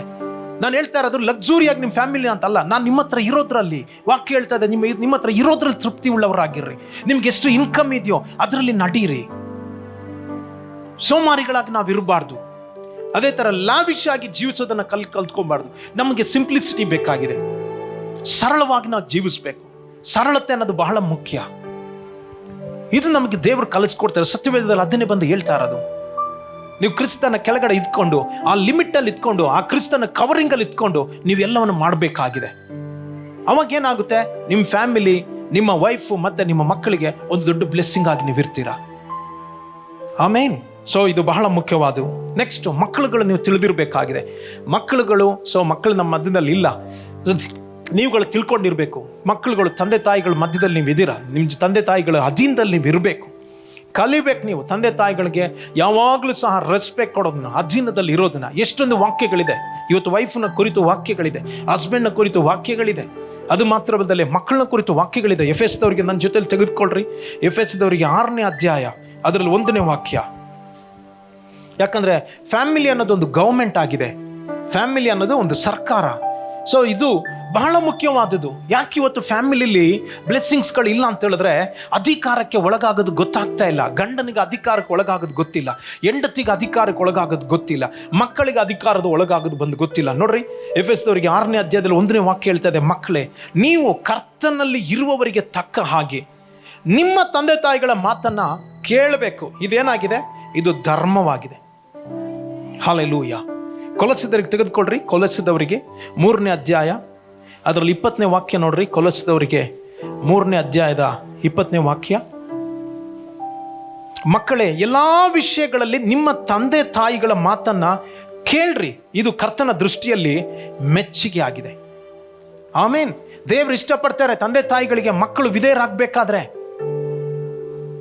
ನಾನು ಹೇಳ್ತಾ ಇದ್ದೀನಿ, ಒಂದು ವೇಳೆ ಮಕ್ಕಳ ತಂದೆ ತಾಯಿಗಳ ಜೀವಿತ ಹೇಗಿದ್ರು, ನಾನು ಹೇಳ್ತಾ ಇದ್ದೀನಿ, ಮಕ್ಕಳುಗಳು ನೀವು ತಂದೆ ತಾಯಿಗಳಿಗೆ ವಿಧೇಯರಾಗಬೇಕು. ಒಂದು ವೇಳೆ ನಿಮಗಿಂತ ನಿಮ್ಮ ತಂದೆ ತಾಯಿಗಳಿಗೆ ಎಜುಕೇಷನ್ ಕಮ್ಮಿ ಇರ್ಬೋದು. ನೀವು ಹಾಕ್ತಾ ಇರುವಂಥ ಡ್ರೆಸ್ಗಳು ಮಕ್ಕಳು ಬಂದು ತಂದೆ ತಾಯಿಗಳು ಹಾಕದೇ ಇರ್ಬೋದು. ನೀವು ತಿಳಿದಿರಬೇಕು, ಮಕ್ಕಳುಗಳು ಯಾವ ರೀತಿಯಾಗಿ ಎಷ್ಟು ಕಷ್ಟದಿಂದ ನಿಮ್ಮನ್ನು ತಂದೆ ತಾಯಿಗಳು ಸಾಕಿದ್ದಾರೆ, ಎಷ್ಟು ಕಷ್ಟಪಟ್ಟು ಅವರು ಊಟ ಮಾಡದಲ್ಲೇ ಅವ್ರು ಕಷ್ಟಪಟ್ಟು ನಿಮ್ಮನ್ನ ಮೇಲೆ ತೆಗೆದುಕೊಂಡು ಬಂದಿದ್ದಾರೆ ಎನ್ನೋದನ್ನು ಮಕ್ಕಳುಗಳು ನೀವು ತಿಳಿದಿರಬೇಕಾಗಿದೆ. ತಂದೆ ತಾಯಿಗಳನ್ನ ನೀವು ಗೌರವ ಪಡಿಸಿಲ್ಲ ಅಂತ ಹೇಳಿದ್ರೆ, ವಾಕ್ಯ ಹೇಳ್ತಾ ಇದೆ ಇದರಲ್ಲಿ, ಇಲ್ಲಿ ನಾನು ಎಷ್ಟನೇ ಅಧ್ಯಾಯ ಅದು, ಜ್ಞಾನೋಕ್ತಿಗಳು ತೆಗೆದುಕೊಳ್ಳ್ರಿ 20ನೇ ಅಧ್ಯಾಯನ, ಪ್ರಾಬ್ಸ್ 20:20ನ ಎತ್ತನ ಆದದೆ 20:20 ಓದ್ರಿ. ತಂದೆಯನ್ನಾಗಲಿ ತಾಯಿಯನ್ನಾಗಲಿ ಶಪಿಸುವವನ ದೀಪವು ಮಧ್ಯರಾತ್ರಿಯ ಅಂಧಕಾರದಲ್ಲಿ ಆರಿ ಹೋಗುವುದು. ತಿಳ್ಕೊಳ್ರಿ ಏನಂತ ಹೇಳ್ತಾ ಇದೆ, ತಂದೆಯನ್ನಾಗ್ಲಿ ತಾಯಿಯನ್ನಾಗ್ಲಿ ಶಪಿಸುವವನ ದೀಪ ಮಧ್ಯರಾತ್ರಿಯ ಅಂಧಕಾರದಲ್ಲಿ ಬಂದು ಆರಿ ಹೋಗುತ್ತಂತೆ. ಅಂದ್ರೆ ಅವನ ಜೀವಿತದಲ್ಲಿ ಯಾವುದೇ ಸಮೃದ್ಧಿ ಇರೋದಿಲ್ಲ, ಅವನ ಜೀವಿತದಲ್ಲಿ ಯಾವುದು ಮೇಲಕ್ಕೆ ಬರ್ಲಿಕ್ಕೆ ಆಗೋದಿಲ್ಲ. ಅವನ ಮುಟ್ಟದೆಲ್ಲ ಶಾಪಗ್ರಸ್ತ ಆಗಿರುತ್ತೆ, ಅವನ ಮುಟ್ಟದೆಲ್ಲ ಪ್ರತಿ ಮಣ್ಣನ್ನು ಮುಟ್ಟಿದ್ರೂ ಮಸಿ ಆಗುತ್ತೆ. ಅದು ಅವನ ಜೀವಿತದಲ್ಲಿ ಯಾವುದ್ರಲ್ಲೂ ಸಹ ಬಂದು ನೀವು ಕಾಣ್ಲಿಕ್ಕೆ ಆಗೋದಿಲ್ಲ. ನೀವು ಏನೇ ಮಾಡಿಬೇಕಾದ್ರೆ ಕಾರಣ ಏನು, ನಿಮ್ಮ ತಂದೆ ತಾಯಿಗಳ ಅಧೀನದಲ್ಲಿ ನೀವಿಲ್ಲ. ಅದಕ್ಕೋಸ್ಕರನೇ ದಯವಿಟ್ಟು ಗಮನಿಸ್ರಿ ಮಕ್ಕಳುಗಳು, ನಿಮ್ಮ ತಂದೆ ತಾಯಿಗಳಿಗೆ ವಿಧೇಯರಾಗಿರ್ಬೇಕು. ವಯಸ್ಸಾಗದಲ್ಲಿ ಇರಲಿ, ವಿಧೇಯರಾಗಿರ್ರಿ. ಅವ್ರು ಓದದೇ ಇರಲಿ, ಅವ್ರಿಗೆ ಹಣ ಇರಲಿ, ಹಣ ಇಲ್ದಲ್ಲಿ ಇರಲಿ, ತಂದೆ ತಾಯಿಗಳು ಹೇಗಿದ್ರು ಸಹ ನೀವು ವಿಧೇಯರಾಗಲೇಬೇಕು ಅವ್ರಿಗೆ. ಆದರೆ ಕ್ರಿಸ್ತನಲ್ಲಿ ಇರಬೇಕಾದ್ರೆ, ಕ್ರಿಸ್ತನಲ್ಲಿ ಅಂದರೆ ಒಂದು ವೇಳೆ ಕ್ರಿಸ್ತನಲ್ಲಿ ಇಲ್ಲ ಅಂದ್ರೂ ಸಹ ನೀವು ಅವ್ರಿಗೆ ವಿಧೇಯರಾಗಬೇಕು. ಬಟ್ ಯಾವುದು ಧರ್ಮ, ಯಾವುದು ನೀತಿ ತಂದೆ ತಾಯಿಗಳು ಹೇಳ್ತಾ ಇರೋದು ಕ್ರಿಸ್ತನಿಗೆ ಸರಿಯಾಗಿದೆಯಾ, ನೀವು ಅದಕ್ಕೆ ವಿಧೇಯರಾಗಬೇಕು. ಒಂದು ವೇಳೆ ವಾಕ್ಯಕ್ಕೆ ವಿರುದ್ಧವಾಗಿ ದೇವರಿಗೆ ವಿರುದ್ಧವಾಗಿ ಅನ್ನೋದು ತಂದೆ ತಾಯಿಗಳು ಕಾರ್ಯ ಮಾಡ್ತಾ ಇರೋದಾದ್ರೆ ನೀವು ಅದಕ್ಕೆ ಬಂದು ಒಪ್ಪಿಸ್ಕೊಡ್ಬಾರ್ದು. ನೀವು ನೋಡಬೇಕು, ನನ್ನ ತಂದೆ ತಾಯಿಗಳು ಹೇಳ್ತಾ ಇರೋದು ವಾಕ್ಯಕ್ಕೆ ಆಧಾರವಾಗಿದೆಯಾ, ನೀವು ನೋಡಬೇಕು ವಾಕ್ಯಕ್ಕೆ ಆಧಾರವಾಗಿದೆಯಾ, ಇದು ಸರಿಯಾದದ್ದಾ, ಇದು ದೇವರ ಚಿತ್ತಕ್ಕೆ ಬಂದು ಸರಿಯಾದದ್ದಾ. ಕೆಲವು ತಂದೆ ತಾಯಿಗಳು ಹೇಳ್ತಾರೆ ನೀನು ಯೇಸು ಸ್ವಾಮಿನೇ ನಂಬೇಡ ಅಂತ, ಇದಕ್ಕೆ ನಾವು ವಿಧೇಯರಾಗಬಾರ್ದು. ಕೆಲವು ತಂದೆ ತಾಯಿಗಳು ಹೇಳ್ತಾರೆ ನೀನು ಏನು ಬೇಕಾದ್ರೆ ಮಾಡು, ಕಳ್ತನ ಮಾಡು, ಬೇಕಾದ್ರೆ ದುಡ್ಡು ತೆಗೆದು, ಇದಕ್ಕೆ ನಾವು ವಿಧೇಯರಾಗಬಾರ್ದು. ಒಳ್ಳೇದು ಯಾವುದು, ಒಳ್ಳೇದಕ್ಕೆ ನೀವು ವಿಧೇಯರಾಗಲೇಬೇಕು. ಆಮೇಲೆ ತಂದೆ ತಾಯಿಗಳು ಪ್ರಾರ್ಥಿಸು ಅಂತ ಹೇಳ್ಬೇಕಾದ್ರೆ ಇದು ಒಳ್ಳೇದ ಕೆಟ್ಟದ, ಒಳ್ಳೇದಾಗಿದೆ. ಒಳ್ಳೆಯ ಸ್ವಭಾವಗಳು, ಒಳ್ಳೆಯ ಗುಣಗಳು. ಇವಾಗ ಕೆಲವು ತಂದೆ ತಾಯಿಗಳು ಬ್ಯಾಡ್ ಹ್ಯಾಬಿಟ್ಸ್ಗಳು ಇರಬೇಕಾದ್ರೆ ಹೋಗಿ ನೀನು ಅದನ್ನ ತೆಗೆದುಕೊಂಡು ಬಾ, ಅಲ್ಲಿ ಬಾರಿಂದ ರೆಸ್ಟೋರೆಂಟಿಂದ ಹೋಗಿ ನೀನು ಅದನ್ನ ತೆಗೆದುಕೊಂಡು ಬಾ, ಬಂದು ಇದನ್ನ ತೆಗೆದು ಹಾಟ್ ಡ್ರಿಂಕ್ಸ್ನ ತಗೊಂಡು, ಈ ಥರ ಎಲ್ಲ ಬಂದು ಇದಕ್ಕೆಲ್ಲ ವಿಧೇಯರಾಗಬಾರ್ದು. ಇದೆಲ್ಲ ಬಂದು ದೇವರಿಗೆ ವಿರುದ್ಧವಾದಂಥದ್ದು. ಪಾಪಕ್ಕೆ ಬಂದು ತಂದೆ ತಾಯಿಗಳು ಪಾಪಕ್ಕೆ ಯಾವುದನ್ನ ಕುರಿತು ಪ್ರೇರೇಪಿಸ್ತಾರೋ ಅದಕ್ಕೆ ನೀವು ವಿಧೇಯರಾಗಬಾರ್ದು. ಬಟ್ ದೇವರ ದೃಷ್ಟಿಗೆ ಸರಿಯಾಗಿರೋದಕ್ಕೋಸ್ಕರ ನೀವು ವಿಧೇಯರಾಗಲೇಬೇಕು. ಇದು ಬಹಳ ಮುಖ್ಯವಾದದ್ದು. ಸೊ ನಮ್ಗೆ ಸಮಯ ಇಲ್ಲ ನನಗೆ ಹೇಳಲಿಕ್ಕೋಸ್ಕರ. ನೆಕ್ಸ್ಟ್ ನಾವು ನೋಡೋಣ. ನೆಕ್ಸ್ಟ್ ಬಂದು ನೋಡ್ರಿ, ಫ್ಯಾಮಿಲಿ ಆದ ತಕ್ಷಣ ನೆಕ್ಸ್ಟ್ ಬರೋದು ಚರ್ಚ್, ಸಭೆ ಒಂದು ಗೌರ್ಮೆಂಟ್ ಆಗಿದೆ. ದೇವರು ನಿಮ್ಮನ್ನು ಇಟ್ಟಿರೋದು ನೋಡ್ರಿ, ತಂದೆಯಾದ ದೇವರು, ಅದ್ರ ನಂತರ ಯೇಸು ಕ್ರಿಸ್ತನ, ಅದ್ರ ನಂತರ ಫ್ಯಾಮಿಲಿ ಅಂತ ಬರೋದಾದ್ರೆ ಗಂಡನಿಗಿರುವಂಥ, ನಂತರ ಹೆಂಡತಿ, ನಂತರ ಮಕ್ಕಳು, ಅದ್ರ ನಂತರ ಕೆಳಗಡೆ ನಾವು ನೋಡ್ತಾ ಇದ್ದೀವಿ ಚರ್ಚ್ ಅನ್ನೋದು ಒಂದು ಗೌರ್ಮೆಂಟ್ ಆಗಿದೆ, ಒಂದು ಸರ್ಕಾರವಾಗಿದೆ. ಚರ್ಚಲ್ಲಿ ದೇವರು ಮೊದಲನೇದಾಗಿ ಸಭಾಪಾಲಕರನ್ನ ಇಟ್ಟಿದ್ದಾರೆ, ನಂತರ ಹಿರಿಯರುಗಳಿದ್ದಾರೆ, ನಂತರ ಬಂದು ಸಭೆ ಒಳಗಡೆ ಲೀಡರ್ಸ್ಗಳು ಬಂದು ಕೆಳಗಡೆ ಇದ್ದಾರೆ. ನೀವು ವಿಧೇಯರಾಗಬೇಕು, ಅಧೀನರಾಗಬೇಕು. ಇದು ಬಹಳ ಮುಖ್ಯವಾದದ್ದು. ತೆಗೆದುಕೊಳ್ಳ್ರಿ ಇಬ್ರಿಯರಿಗೆ 13ನೇ ಅಧ್ಯಾಯ, ಅದರಲ್ಲಿ 17ನೇ ವಾಕ್ಯ ಗಮನಿಸ್ರಿ. ಇಬ್ರಿಯರಿಗೆ 13ನೇ ಅಧ್ಯಾಯ 17ನೇ ವಾಕ್ಯ. ನಿಮ್ಮ ಸಭಾನಾಯಕರ ಮಾತನ್ನು ಕೇಳ್ರಿ, ಅವರಿಗೆ ಅಧೀನರಾಗಿರ್ರಿ, ಅವರು ಲೆಕ್ಕ ಒಪ್ಪಿಸಬೇಕಾದವರಾಗಿ ನಿಮ್ಮ ಆತ್ಮಗಳನ್ನು ಕಾಯುವವರಾಗಿದ್ದಾರೆ. ಅವರು ವ್ಯಸನ ಪಡದೆ ಸಂತೋಷದಿಂದ ಇದನ್ನು ಮಾಡುವಂತೆ ನೋಡ್ರಿ. ಅವರು ವ್ಯಸನದಿಂದಿರುವುದು ನಿಮಗೆ ಪ್ರಯೋಜನಕರವಾದದ್ದಲ್ಲ. ವಾಕ್ಯ ಏನಂತೇಳಿ ಇಂಗ್ಲೀಷ್ ಪಡಿಮಾ, ಏನಾರ್ಕ ಓದಮ್ಮ ಇಂಗ್ಲೀಷಲ್ಲಿ.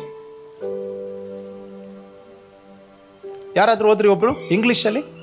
ತಮಿಳ್ ಪಡಿಗ ಏನಾರ್ಕ 13:17. ಹಾಂ ಹಾಂ ಹಾಂ ಹಾಂ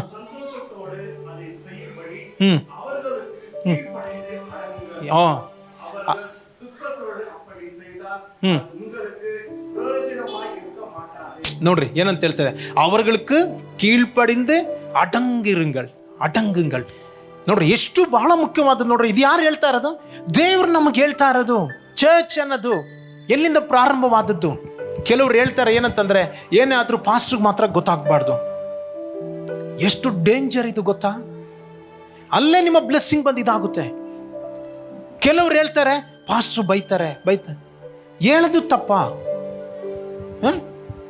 ನೀನು ಮಾಡೋ ಪಾಪಕ್ಕೆಲ್ಲ ನಾನು ಬಂದು ಪರವಾಗಿಲ್ಲ ಬ್ರದರ್, ನೀನು ಕಾಣಿಕೆ ಕೊಡ್ತೀಯ ಬ್ರದರ್ ಅಂತೇಳಿ ಯಾವಾಗಲೂ ನೀನು ಶೋಲ್ಡರ್ ಮೇಲೆ ಕೈ ಹಾಕ್ಬಿಟ್ಟಿಂದ ನಡೆಸೋದು ಒಳ್ಳೇದಾ? ಏನಂತ ಹೇಳ್ತದೆ ಗಮನಿಸ್ರಿ, ಈ ಸ್ಥಳದಲ್ಲಿ ಬಂದು ಹೇಳ್ತಾ ಇರೋದು. ಹಂಗಾದ್ರೆ ನೀವು ಮಾಡೋ ತಪ್ಪುಗಳನ್ನ ಹೇಳ್ಬಾರ್ದಾ? ದೇವ್ರು ಯಾಕೆ ಇಟ್ಟಿರೋದು?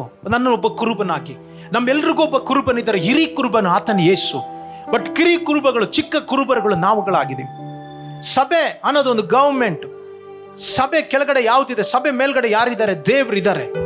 ದೇವ್ರ ಕೆಳಗಡೆ ಇಟ್ಕೊಂಡು ಸಭೆ ಬಂದು ಸ್ಥಾಪಿಸಲ್ಪಟ್ಟಿರೋದು ನೀವು ತಿಳಿದಿರ್ಬೇಕಾಗಿದೆ. ದೇವರು ನಮ್ಮನ್ನ ಕುರುಬನಾಗಿ ಬಂದು ಇಟ್ಟಿರೋದು. ಅದಕ್ಕೋಸ್ಕರ ವಾಕ್ಯ ಬಂದು ಹೇಳ್ತಾ ಇದೆ, ಸಭಾಪಾಲಕರಿಗೆ ನಿಮ್ಮ ಸಭಾನಾಯಕರ ಮಾತನ್ನು ಕೇಳ್ರಿ, ಅವರಿಗೆ ಅಧೀನರಾಗಿರ್ರಿ. ಯಾಕೋಸ್ಕರ? ಅವ್ರ ಮೇಲೆ ಒಂದು ದೊಡ್ಡ ರೆಸ್ಪಾನ್ಸಿಬಿಲಿಟಿ ಇದೆ. ಅವರು ಒಂದೊಂದು ಆತ್ಮಗಳಿಗೆ, ನಿಮ್ಮ ಒಂದೊಂದು ಆತ್ಮಗಳಿಗೆ ನಾವು ಏನಾಗಿದ್ದೀವಿ? ನಾವು ರೆಸ್ಪಾನ್ಸಿಬಿಲಿಟಿ ಆಗಿದ್ದೀವಿ, ನಾವು ಜವಾಬ್ದಾರಿ ಉಳ್ಳವರಾಗಿದ್ದೀವಿ. ನಾವು ದೇವ್ರಿಗೆ ಆನ್ಸರ್ ಕೊಡಬೇಕು. ನಿಮ್ಮೊಬ್ಬೊಬ್ಬರಿಗೂ ಸಹ ನಾನು ಆನ್ಸರ್ ಕೊಡಬೇಕು. ನಿಮಗೆ ನಾನು ಪ್ರಾರ್ಥಿಸಿಲ್ಲ ಅಂತ ಹೇಳಿದ್ರೆ, ನಿಮ್ಮ ಬಗ್ಗೆ ನಿಮಗೆ ನಾನು ಒಳ್ಳೆ ಆಲೋಚನೆ ಹೇಳಲಿಲ್ಲ ಅಂತ ಹೇಳಿದ್ರೆ, ನಿಮಗೆ ದೇವರ ಶಬ್ದನ ತೆಗೆದುಕೊಂಡು ಬಂದಿಲ್ಲ ಅಂತ ಹೇಳಿದ್ರೆ, ನಿಮ್ಮನ್ನು ಒಳ್ಳೆ ಮಾರ್ಗದಲ್ಲಿ ನಡೆಸಲಿಲ್ಲ ಅಂತ ಹೇಳಿದ್ರೆ, ನಾನು ದೇವರ ಲೆಕ್ಕ ಕೊಡಬೇಕು. ಆಮೇನ್. ಸೊ ಅದರಿಂದ ನೀವು ಮಾಡಬೇಕಾಗಿರೋದೇನು? ಸಭಾ ನಾಯಕರಿಗೆ, ಸಭಾ ಪಾಲಕರಿಗೆ ವಿಧೇಯರಾಗಿರಲೇಬೇಕು. ಕೆಲವರು ಒಪ್ಕೊಳ್ಳೋದಿಲ್ಲ. ಕೀರ್ತನೆ 141 ಅದರಲ್ಲಿ ಕೀರ್ತನೆ 41ನೇ ವಾಕ್ಯ ತೆಗೆದುಕೊಳ್ರಿ. 141ನೇ ವಾಕ್ಯ, ಅದರಲ್ಲಿ ಒಂದು ವಾಕ್ಯ ಇದೆ, 5ನೇದು ಓದಿ. ಅಲ್ಲ 5ನೇ ವಾಕ್ಯ ಓದಿ ನೋಡ್ರಿ. ನೀತಿವಂತರು ನನ್ನನ್ನು ಹೊಡೆಯಲಿ, ಅದು ನನಗೆ ಉಪಕಾರ. ಅವರು ನನ್ನನ್ನು ಶಿಕ್ಷಿಸಲಿ, ಅದು ನನ್ನ ತಲೆಗೆ ಎಣ್ಣೆಯಂತಿದೆ. ನನ್ನ ತಲೆಯು ಅದನ್ನು ಬೇಡವಿನ್ನದಿರಲಿ. ಹಾಲೆಲೂಯ. ಆದರೆ ದುಷ್ಟರ ಕೆಟ್ಟತನಕ್ಕೆ ವಿರೋಧವಾಗಿ ದೇವರನ್ನ ಪ್ರಾರ್ಥಿಸುವೆನು. ನೋಡ್ರಿ, ಕೀರ್ತನೆಗಾರ ದಾವಿದನ್ ಎಷ್ಟು ಅದ್ಭುತವಾಗಿ ಹೇಳ್ತಾ ಇದ್ದಾನೆ. ಯಾಕೆ ದೇವರು ದಾವಿದನ ನನಗೆ ನನ್ನ ಹೃದಯಕ್ಕೆ ಇಷ್ಟವುಳ್ಳವನಂತ ಹೇಳಿದ್ರು? ದಾವಿದನಿಗೆ ಅನೇಕ ಕ್ವಾಲಿಟೀಸ್ಗಳಿತ್ತು. ಅದರಲ್ಲಿ ಒಂದಾಗಿದೆ ಸಬ್ಮಿಷನ್. ಒಪ್ಪಿಸ್ಕೊಡುವಂತವನಾಗಿದ್ದ, ಪ್ರತಿಯೊಂದಕ್ಕೂ ಒಪ್ಪಿಸ್ಕೊಡುವನಾಗಿದ್ದ. ಹಾಲೆಲೂಯ. ನೋಡ್ರಿ, ಈ ಸ್ಥಳದಲ್ಲಿ ದಾವೀದನಿಗೆ ಬಂದಂತ ಹೋರಾಟಗಳು, ಸಮಸ್ಯೆಗಳು ಎಷ್ಟೊಂದು. ಸೌಲನಿಗೆ ವಿರುದ್ಧವಾಗಿ ಎದ್ದೇಳ್ಬೇಕಾದ್ರೂ ಸಹ ಸೌಲನ್ ನೋಡ್ರಿ, ಒಂದು ಟೈಮಲ್ಲಿ ಅವನ ಕೈಗೆ ಸಿಕ್ಕಿದ್ರು ಅವನ ಸಾಯಿಸ್ಲಿಲ್ಲ. ಕಾರಣ ಏನು? ಅವನೊಬ್ಬ ಅಭಿಷಕ್ತನು ಅಂತ. ಸೊ ಒಂದು ಕಾರ್ಯ ತಿಳಿದಿರಬೇಕಾಗಿದೆ, ದೇವರು ನಿಮಗಾಗಿ ನೇಮಿಸಲ್ಪಟ್ಟಿರುವಂಥ ಸಭಾಪಾಲಕರು. ಸೊ ನೀವು ನನ್ನ ಅಧೀನದಲ್ಲಿ ಬರಬೇಕು. ನಾನು ಹೇಳ್ತಾ ಇಲ್ಲ, ಬಟ್ ವಾಕ್ಯ ಹೇಳ್ತಾ ಇದೆ. ಒಬಿಡಿಯನ್ಸ್ ನಿಮಗಿರಬೇಕು. ಸಭಾಪಾಲಕರ ಮಾತನ್ನು ಕೇಳಬೇಕು, ವಿಧೇಯರಾಗಬೇಕು, ವಿಧೇಯರಾಗಿ ನಡಿಬೇಕು. ಅದು ನಿಮಗೆ ಒಳ್ಳೇದು, ನಿಮ್ಮ ಮಕ್ಕಳಿಗೆ ಒಳ್ಳೇದು, ನಿಮ್ಮ ಫ್ಯೂಚರ್ಗೆ ಒಳ್ಳೇದು. ಕೆಲವೊಂದು ಸಮಯದಲ್ಲಿ ಈ ಸ್ಥಳದಿಂದ ಸಭಾ ಪಾಲಕರ ಮುಖಾಂತರ ದೇವರು ನಿಮ್ಮ ಜೊತೆಲಿ ಮಾತಾಡ್ತಾರೆ, ನನ್ನ ಮುಖಾಂತರ ದೇವರು ನಿಮ್ಮ ಜೊತೆಲಿ ಮಾತಾಡ್ತಾರೆ. ನೀವು ಕೆಲವೊಂದು ಹಾದು ಹೋಗುವಂಥ ಪರಿಸ್ಥಿತಿಗಳು ನನಗೆ ಗೊತ್ತಾಗೋದಿಲ್ಲ, ನನಗೆ ಗೊತ್ತಿಲ್ಲ ನೀವು ಯಾವ ರೀತಿಯಾಗಿ ನಿಮ್ಮ ಲೈಫ್ ಬಂದು ಹೇಗಿದೆ ಅಂತ. ಬಟ್ ನಾನು ಕೂತಿರ್ಬೇಕಾದ್ರೆ ನನ್ನ ಮೈಂಡಲ್ಲಿ ಅದು ದೇವರ ಆತ್ಮನ ತೆಗೆದುಕೊಂಡು ಬರ್ತಾರೆ, ನನ್ನ ಸ್ಪಿರಿಟಲ್ಲಿ ಬಂದು ಹಾಕ್ತಾರೆ. ಕೆಲವೊಂದು ಲೈಫು ಪ್ರಸಂಗನೇ ಕೆಲವರ ಲೈಫ್ ಆಗಿರುತ್ತೆ. ಕಾರಣ ಏನು? ಯಾರ್ದಿದ್ದು? ದೇವ್ರದ್ದು ವಾಕ್ಯಗಳು. ಸೊ ಇದಕ್ಕೆ ನೀವು ಯಾಕೆ ನನ್ನ ಚರ್ಚ್ಗೆ ನಾನು ವಿಧೇಯರಾಗಬೇಕು, ಯಾಕೆ ನನ್ನ ಸಭೆಗೆ ನಾನು ಅಧೀನರಾಗಬೇಕು ಅಂತ ಹೇಳಿದ್ರೆ, ನೀವು ಬ್ಲೆಸ್ಸಿಂಗ್ ಕಳ್ಕೊಳ್ತೀರಾ ನಿಮ್ಮ ಜೀವಿತದಲ್ಲಿ. ನೋಡ್ರಿ, ನಿಮ್ಮ ಮುಖಾಂತರ ನಿಮ್ಮ ಮಕ್ಕಳ ಮೇಲೆ ಆಶೀರ್ವಾದನ ಕಳ್ಕೊಳ್ತೀರಾ. ನಿಮ್ಮ ಮಕ್ಕಳು ಬಂದು ನಿಮ್ಮ ಲೈಫ್, ನಿಮ್ಮ ಭವಿಷ್ಯ ಆಶೀರ್ವಾದವಾಗಿ ಇರೋದಿಲ್ಲ. ಯಾವುದೇ ಬ್ಲೆಸ್ಸಿಂಗ್ಸ್ಗಳು ಸಭೆಯಿಂದ ಬರುತ್ತೆ, ನೀವು ತಿಳ್ಕೊಳ್ರಿ. ಆತ್ಮಿಕ ಆಶೀರ್ವಾದವಾಗಿರ್ಬೋದು, ಲೌಕಿಕ ಆಶೀರ್ವಾದವಾಗಿರ್ಬೋದು, ಪ್ರತಿಯೊಂದು ಸಭೆಯಿಂದ ಬರೋದು. ನಿಮ್ಗೆ ಗೊತ್ತಿದೆಯಾ? ರಕ್ಷಣೆ ನಿಮಗೆ ಸಭೆಯಲ್ಲಿ ಸಿಗೋದು. ಆಮೇನ್. ದೀಕ್ಷಾ ಸ್ನಾನ ನಿಮ್ಗೆ ಸಭೆಯಲ್ಲಿ ನಡೆಯೋದು, ಮ್ಯಾರೇಜು ಸಭೆಯಲ್ಲಿ ನಡೆಯೋದು, ಕೃಪಾವರಗಳು ಸಭೆಯಿಂದ ಬರೋದು. ಹೌದಾನೆ? ಮಕ್ಕಳು ಡೆಡಿಕೇಶನ್ಸ್ಗಳು ಸಭೆಯಿಂದ ಉಂಟಾಗೋದು, 5-fold ಮಿನಿಸ್ಟ್ರೀಸು ಸಭೆಯಿಂದ ಬರೋದು, ನಿಮ್ಮನ್ನು ಮಿನಿಸ್ಟ್ರಿಗೆ ರಿಲೀಸ್ ಮಾಡೋದು ಚರ್ಚು. ಅದೇ ಥರ ನಿಮ್ಗೆ ಬೇಕಾಗಿರುವಂಥ ಆಶೀರ್ವಾದಗಳು, ಲೌಕಿಕ ಪ್ರಕಾರವಾದಂಥ ಆಶೀರ್ವಾದಗಳು ಬರೋದು ಚರ್ಚಿಂದ. ನಾನು ಯೋಚನೆ ಮಾಡ್ತಾ ಇದ್ದೀನಿ, ಸಭೆಗೆ ಯಾರು, ಪಾಸ್ಟ್ರಿಗೆ, ಸಭೆಗೆ ಯಾರು ವಿಧೇಯರಾಗಿಲ್ವೋ, ನಾನು ಅವ್ರ ಲೈಫ್ನ ನೋಡ್ತಾ ಇದ್ದೀನಿ, ಅವ್ರ ಫ್ಯಾಮಿಲಿನ ನೋಡ್ತಾ ಇದ್ದೀನಿ, ಅವ್ರ ಬಿಸ್ನೆಸ್ನ ನೋಡ್ತಾ ಇದ್ದೀನಿ, ಅವ್ರ ಜೀವಿತನ ನೋಡ್ತಾ ಇದ್ದೀನಿ. ಬ್ಲೆಸ್ಸಿಂಗ್ ಇಲ್ಲ. ಆಕ್ಟ್ ಮಾಡ್ತಾ ಇದ್ದಾರೆ, ಮೇಲೆ ಬರಬೇಕು, ಏನೇನೋ ಆಕ್ಟ್ ಮಾಡ್ತಾ ಇದ್ದಾರೆ. ಕಾರಣ ಏನು? ಕರೆಕ್ಟಾಗಿ ನೋಡ್ರಿ, ಆ ಲೀನೇಜಲ್ಲಿ ಏನಿದೆ, ಆ ಲೈನಲ್ಲಿ ನಾವು ಬಂದ್ರೇ, ಆ ಲೈನಲ್ಲಿ, ಆ ಟ್ರ್ಯಾಕಲ್ಲಿ ನಾವು ಬಂದ್ರೇ ದೇವ್ರು ಬ್ಲೆಸ್ ಮಾಡೋದು, ಇಲ್ಲಂದ್ರೆ ಮಾಡೋದಿಲ್ಲ. ದಾವೀದ ಹೇಳ್ತಾ ಇದ್ದಾನೆ, ನೀತಿವಂತರು ನನಗೆ ಹೊಡೆಯಲಿ, ಅದು ನನ್ನ ತಲೆಗೆ ಎಣ್ಣೆ ಹಾಕಿದಂಗೆ, ಅಭಿಷೇಕ ಮಾಡ್ದಂಗೆ. ಅದಕ್ಕೆ ದೇವರು ಅವನ್ನ ಮೇಲಾಗಿ ಉದ್ಧರಿಸಿದ್ರು. ಹಾಲೆಲೂಯ. ಕೆಲವೊಂದು ಗದರಿಸಿಕೆಗಳು ಪಾಸ್ಟರ್ ಮುಖಾಂತರ ನಿಮ್ಮನ್ನ ದೇವರು ಗದರಿಸಬೇಕಾದ್ರೆ ನೀವು ವಿಧೇಯರಾಗಬೇಕು. ಅದಕ್ಕೆ ಕೆಲವರು ಹೇಳ್ತಾರೆ, ನನ್ನ ತಂದೆ ತಾಯಿಗೆ ನಾನು ವಿಧೇಯರಾಗೋದಿಲ್ಲ, ಯೂನಿಯನ್ ಮಾತು ಕೇಳೋದು. ಖಂಡಿತವಾಗ್ಲು ನೀವು ತಿಳ್ಕೊಳ್ರಿ, ಅವತ್ತೇ ನಿಮ್ಮ ಜೀವಿತದ ಆಶೀರ್ವಾದನ ದೇವರು ಕಟ್ ಮಾಡಿದ್ರು. ಯಾರು ಕಟ್ ಮಾಡಿದ್ದು? ದೇವ್ರು ಕಟ್ ಮಾಡಿದ್ದು. ಚರ್ಚ್ಗೆ ನೀವು ಚರ್ಚ್ ಅಂತ ಯಾರು ಇಟ್ಟಿರೋದು? ನಮಗೆ ದುಡ್ಡಿತ್ತು ಅದಕ್ಕೋಸ್ಕರ ಚರ್ಚ್ ಅಲ್ಲ. ಏನು ಇಲ್ಲದೆ ಇರಬೇಕಾದ್ರೆ ಚರ್ಚ್ನ ದೇವರು ಸ್ಟಾರ್ಟ್ ಮಾಡು ಅಂತ ಹೇಳಿದ್ರು. ಏನು ಇಲ್ಲದೆ ಇರಬೇಕಾದ್ರೆ. ಸೊ ನಮ್ಮನ್ನ ಕರೆದಿರೋದು ಯಾರು? ದೇವರು. ನಿಲ್ಲಿಸಿರೋದು ಯಾರು? ದೇವರು. ವಾಗ್ದಾನ ಮಾಡಿರೋ ದೇವರು, ದರ್ಶನಗಳನ್ನ ಕೊಟ್ಟಿರೋ ದೇವರು. ನಿಮ್ಮನ್ನ, ನಿಮ್ಮ ಕುಟುಂಬವನ್ನ, ನಿಮ್ಮ ಮಕ್ಕಳನ್ನ, ನಿಮಗಿರುವಂಥ ಸಮಸ್ತವನ್ನ ಸಭೆಗೆ ನೀವು ಒಪ್ಪಿಸ್ಕೊಡ್ಬೇಕು. ಅದನ್ನೇ ವಾಕ್ಯ ಹೇಳ್ತಾ ಇರೋದು. ಅದಾಗಿದೆ ಬ್ಲೆಸ್ಸಿಂಗು ನಿಮ್ಮ ಜೀವಿತದಲ್ಲಿ, ಅದಾಗಿದೆ. ನೆಕ್ಸ್ಟ್ ನಾನು ಹೇಳ್ತಾ ಇರೋದು, ನೆಕ್ಸ್ಟ್ ನಾವು ನೋಡೋಣ. ನೆಕ್ಸ್ಟ್ ಬಹಳ ಮುಖ್ಯವಾದ ನೋಡ್ರಿ, ನೀವು ಎಲ್ಲಿ ನೀವು ಕೆಲಸ ಮಾಡ್ತಾ ಇದ್ದೀರೋ, ಯಾವ ಅಧೀನದಲ್ಲಿದ್ದೀರೋ, ನೀವು ಬಹಳ ಮುಖ್ಯವಾಗಿ ಅವ್ರಿಗೆ ವಿಧೇಯರಾಗಿರ್ಬೇಕಾಗಿದೆ. ಯಾರಿದ್ದಾರೆ, ನೀವು ಯಾರನ್ನ ಬಾಸ್ ಅಂತ ಕರಿತಾ ಇದ್ದೀರೋ, ನೀವು ಯಾರನ್ನ ಯಜಮಾನರಂತ ಕರಿತಾ ಇದ್ದೀರೋ, ಯಾರ ಅಂಡರಲ್ಲಿ ನೀವು ವರ್ಕ್ ಮಾಡ್ತಾ ಇದ್ದೀರೋ ಅವ್ರಿಗೆ ವಿಧೇಯರಾಗಿರ್ಬೇಕು. ಯಾವ ಆಫೀಸರ್ ಅಂಡರಲ್ಲಿ ನೀವು ಇದ್ದೀರೋ, ಯಾವ ಮ್ಯಾನೇಜ್ಮೆಂಟ್ ಕೆಳಗಡೆ ಇದ್ದೀರೋ, ನೀವು ಅವ್ರಿಗೆ ಒಪ್ಪಿಸ್ಕೊಡ್ಬೇಕು. ಇದು ಬಹಳ ಮುಖ್ಯವಾದದ್ದು. ಅಲ್ಲಿ ರೆಬಲ್ ಆಗಬಾರ್ದು. ಯಾಕಂದ್ರೆ ನಾನು ಹೇಳಿದೆ, ಪ್ರತಿಯೊಂದು ಅಧಿಕಾರ ದೇವರಿಂದಲೇ ಬಂದಿರೋದು ಅಂತ. ಒಂದು ವಾಕ್ಯನ ಓದ್ರಿ, 1 ಪೀಟರ್ 1 ಪೇತ್ರ 2ನೇ ಅಧ್ಯಾಯದಲ್ಲಿ 18ನೇ ವಾಕ್ಯ ಗಮನಿಸ್ರಿ. ಸೇವಕರೇ, ನಿಮ್ಮ ಯಜಮಾನರಿಗೆ ಪೂರ್ಣ ಭಯದಿಂದ ಅಧೀನರಾಗಿರ್ರಿ. ಒಳ್ಳೆಯವನು ಸಾತ್ವಿಕರು ಆಗಿರುವವರಿಗೆ ಮಾತ್ರವಲ್ಲದೆ ವಕ್ರ ಬುದ್ಧಿ ಉಳ್ಳವರಿಗೂ ವಿಧೇಯರಾಗಿರ್ರಿ. ನಿಮ್ಮ ಬಾಸ್ಗಳಿಗೆ ನೀವು ಹೇಳ್ಬೋದು, ನನ್ನ ಬಾಸ್ ಸರಿ ಇಲ್ಲ, ಆ ರೀತಿಯಾಗಿದ್ದಾರೆ, ಈ ರೀತಿಯಾಗಿದೆ. ವಾಕ್ಯ ಏನಂತ ಹೇಳ್ತಾ ಇದೆ? ನಿಮ್ಮ ಕೆಲಸ ಏನು? ನೀವು ಅವ್ರ ಅಧೀನದಲ್ಲಿದ್ದೀರಾ, ಅವ್ರ ಅಂಡರಲ್ಲಿದ್ದೀರಾ, ಅವರಿಂದ ಸ್ಯಾಲರಿ ತೆಗೆದುಕೊಳ್ತಾ ಇದ್ದೀರಾ. ಯಾರೇ ಆಗಿರ್ಬೋದು, ಒಂದು ವೇಳೆ ನಿಮ್ಮ ಮೇಲಿರುವಂಥ ಟೀಮ್ ಲೀಡರ್ಸ್ಗಳಾಗಿರ್ಬೋದು, ಯಾರೇ MD ಆಗಿರ್ಬೋದು, GM ಆಗಿರ್ಬೋದು, ಯಾರೇ ಆಗಿರ್ಬೋದು, ಸೂಪರ್ವೈಸರ್ಸ್ಗಳಾಗಿರ್ಬೋದು, ಪ್ರತಿಯೊಬ್ಬರಿಗೂ ಸಹ ನಿಮ್ಮನ್ನು ನೀವು ಒಪ್ಪಿಸ್ಕೊಡ್ಬೇಕು. ಯಾರು ಹೇಳ್ತಾ ಇರೋದು? ಬೈಬಲ್ ಹೇಳ್ತಾ ಇರೋದು. ಅದು ನಿಮ್ಗೆ ಬ್ಲೆಸ್ಸಿಂಗ್ ಆಗಿರುತ್ತೆ. ನೀವು ಅಲ್ಲಿ ಸರಿಯಾಗಿರೋದಾದ್ರೆ ಕರ್ತನ್ ನಿಮ್ಮನ್ನು ನೋಡಿ ನಿಮಗೆ ಪ್ರಮೋಷನ್ಸ್ಗಳು ಬರುತ್ತೆ. ಯೋಸೇಫನು ತಾನಿದ್ದಂಥ ಮನೆಯಲ್ಲಿ ಪ್ರತಿಯೊಂದಕ್ಕೆ ಅವನು ನಂಬಿಗಸ್ತನಾಗಿದ್ದ. ದೇವರು ನೋಡಿದ್ರು. ನಂತರ ಏನಾಯ್ತು? ಪೋಟಿಫರನ ಹೃದಯದಲ್ಲಿ ದೇವರು ಕ್ರಿಯೆ ಮಾಡಿದ್ರು. ಹಂತವಾಗಿ ಅವನಿಗೆ ಪ್ರಮೋಷನ್ಸ್ಗಳು ಬಂತು. ಆಮೇನ್. ನೋಡ್ರಿ, ಅವನು ಎಲ್ಲಿ ಓದಂಥ ಸ್ಥಳದಲ್ಲಿ ನಂಬಿಗಸ್ತನಾಗಿದ್ದ. ಒಂದು ದಿನ ಪ್ರೈಮ್ ಮಿನಿಸ್ಟರ್ ಆದ ಓಲ್ ಐಗುಪ್ತಕ್ಕೆ. ಆಮೇನ್. ನಿಜವಾಗ್ಲು ನಿಮ್ಮ ಒಬಿಡಿಯನ್ಸ್, ನಿಮ್ಮ ಸಬ್ಮಿಷನ್ಸ್ಗಳು ಬಹಳ ಮುಖ್ಯ. ವಿಧೇಯರಾಗಿರ್ಬೇಕಾಗಿದೆ. ಅದೇ ಥರ ನಾವು ಆಗಲೇ ನೋಡಿದ ರೋಮಾಪುರದವರಿಗೆ 13ನೇ ಅಧ್ಯಾಯ 1ನೇ ವಾಕ್ಯ ಮತ್ತು 2ನೇ ವಾಕ್ಯನ ಅದರಲ್ಲಿ ನಾವು ನೋಡೋಣ. ಬಹಳ ಮುಖ್ಯವಾದದ್ದು, ಗಮನಿಸ್ರಿ. 13ನೇ ಅಧ್ಯಾಯ 1-2ನೇ ವಾಕ್ಯ. ಪ್ರತಿ ಮನುಷ್ಯನು ತನ್ನ ಮೇಲಿರುವ ಅಧಿಕಾರಿಗಳಿಗೆ ಅಧೀನನಾಗಿರಲಿ, ಯಾಕೆಂದರೆ ದೇವರಿಂದ ಹೊರತು ಒಬ್ಬನಿಗೂ ಅಧಿಕಾರ ಇರುವುದಿಲ್ಲ. ಇರುವ ಅಧಿಕಾರಿಗಳು ದೇವರಿಂದ ನೇಮಿಸಲ್ಪಟ್ಟವರು. ಆದುದರಿಂದ ಅಧಿಕಾರಕ್ಕೆ ಎದುರು ಬೀಳುವವನು ದೇವರ ನೇಮಕವನ್ನು ಎದುರಿಸ್ತಾನೆ. ಆಮೇನ್.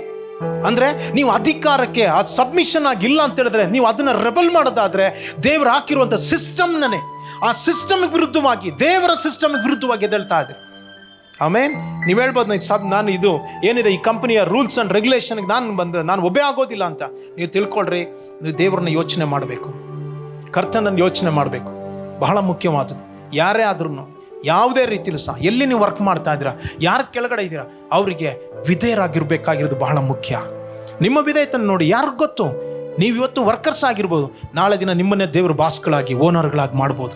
ಇಲ್ಲ ಅಂತ ಹೇಳಿದ್ರೆ, ನೀವು ನಂಬಿಕಸ್ಥರಾಗಿಲ್ಲ ಅಂತ ಹೇಳಿದ್ರೆ, ಅಲ್ಲಿ ಚಿಕ್ಕ ಒಂದು ಅಲ್ಲಿಂದ ಥಿಂಗ್ಸ್ಗಳನ್ನ ಕದ್ಕೊಂಡು ಬರೋದು, ಅಲ್ಲಿರುವಂಥ ಸೀಕ್ರೆಟ್ಸ್ಗಳನ್ನ ಬೇರೆ ಕಡೆ ಬಂದು ಲೀಕ್ ಮಾಡೋದು, ಈ ಥರ ಎಲ್ಲ ನೀವು ಇರೋದಾದರೆ, ನೀವು ಅಲ್ಲಿ ತಪ್ಪುಗಳನ್ನ ಮಾಡೋದು, ನೀವು ಅವ್ರಿಗೆ ಲಾಸ್ಗಳನ್ನ ತೆಗೆದುಕೊಂಡು ಬರೋದು, ಈ ರೀತಿಯಾಗೆಲ್ಲ ಇದ್ರೆ ಏನಾಗುತ್ತೆ ಗೊತ್ತಾ? ಖಂಡಿತವಾಗ್ಲೂ ನಿಮ್ಮ ಲೈಫ್ ಸ್ಪಾಯ್ಲ್ ಆಗುತ್ತೆ. ನಿಮ್ಮ ಜೀವಿತ ಆ ರೀತಿಯಾಗಿ ಮಾಡಬಾರ್ದು. ಏನೇ ಇದ್ರೂ ಸಹ ವಿತ್ ಪರ್ಮಿಷನ್ ಒಂದಿಗೆ ನೀವು ಮಾಡ್ರಿ. ಏನೇ ಇದ್ರು ನೀವು ಮಾಡೋದೆಲ್ಲ ನಿಮ್ಮ ಓನರ್ ಗೊತ್ತಾಗ್ಲಿ, ನಿಮ್ಮ ಬಾಸ್ ಗೊತ್ತಾಗ್ಲಿ. ಬಹಳ ಮುಖ್ಯವಾದ. ಕೊನೆಯದಾಗಿ ಹೇಳಿ ನಾನು ಮುಗಿಸ್ತಾ ಇದ್ದೀನಿ. ನಮ್ಮ ದೇಶದಲ್ಲಿರುವಂಥ ನಾಯಕರುಗಳಿಗೆ ನೋಡ್ರಿ, ನಮಗೊಂದು ಗೌರ್ಮೆಂಟ್ ಇದೆ. ನಾವೆಲ್ಲರೂ ಸಹ ಭಾರತ ಸರ್ಕಾರ, ಕರ್ನಾಟಕದ ಸರ್ಕಾರದ ಕೆಳಗಡೆ ಇದ್ದೀವಿ. ನಮಗೆ ಬಂದು ಯಾರು ಆಫೀಸರ್ಸ್ಗಳಿದ್ದಾರೆ ಅಲ್ವಾ? ನಮಗೆ ಬಂದು IAS ಆಫೀಸರ್ಸ್ಗಳಿದ್ದಾರೆ.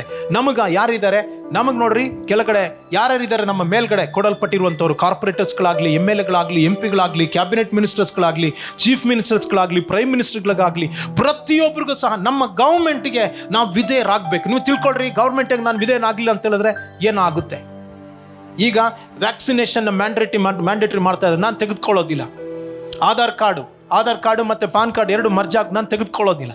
ಹೇಗಿರುತ್ತೆ? ನೀವು ಅದಕ್ಕೆ ವಿರುದ್ಧವಾಗಿ ಎದುರೆ ರೂಲ್ಸ್ಗಳು ನೀವು ಬ್ರೇಕ್ ಮಾಡ್ತೀರಾ. ನೀವು ಟ್ರಾಫಿಕ್ ರೂಲ್ಸ್ಗಳನ್ನ, ರೆಡ್ ಸಿಗ್ನಲ್ ನಾನು ಹೋಗ್ತೀನಿ, ಹೇಗಿರುತ್ತೆ? ಅಧಿಕಾರಕ್ಕೆ ವಿರುದ್ಧವಾಗಿ ಎದಳಕ್ಕೆ ಸಾಧ್ಯನಾ? ಅಧಿಕಾರಕ್ಕೆ ವಿರುದ್ಧವಾಗಿ ಎದ್ರೆ ನೀವು ಎಲ್ಲಿರ್ತೀರಾ?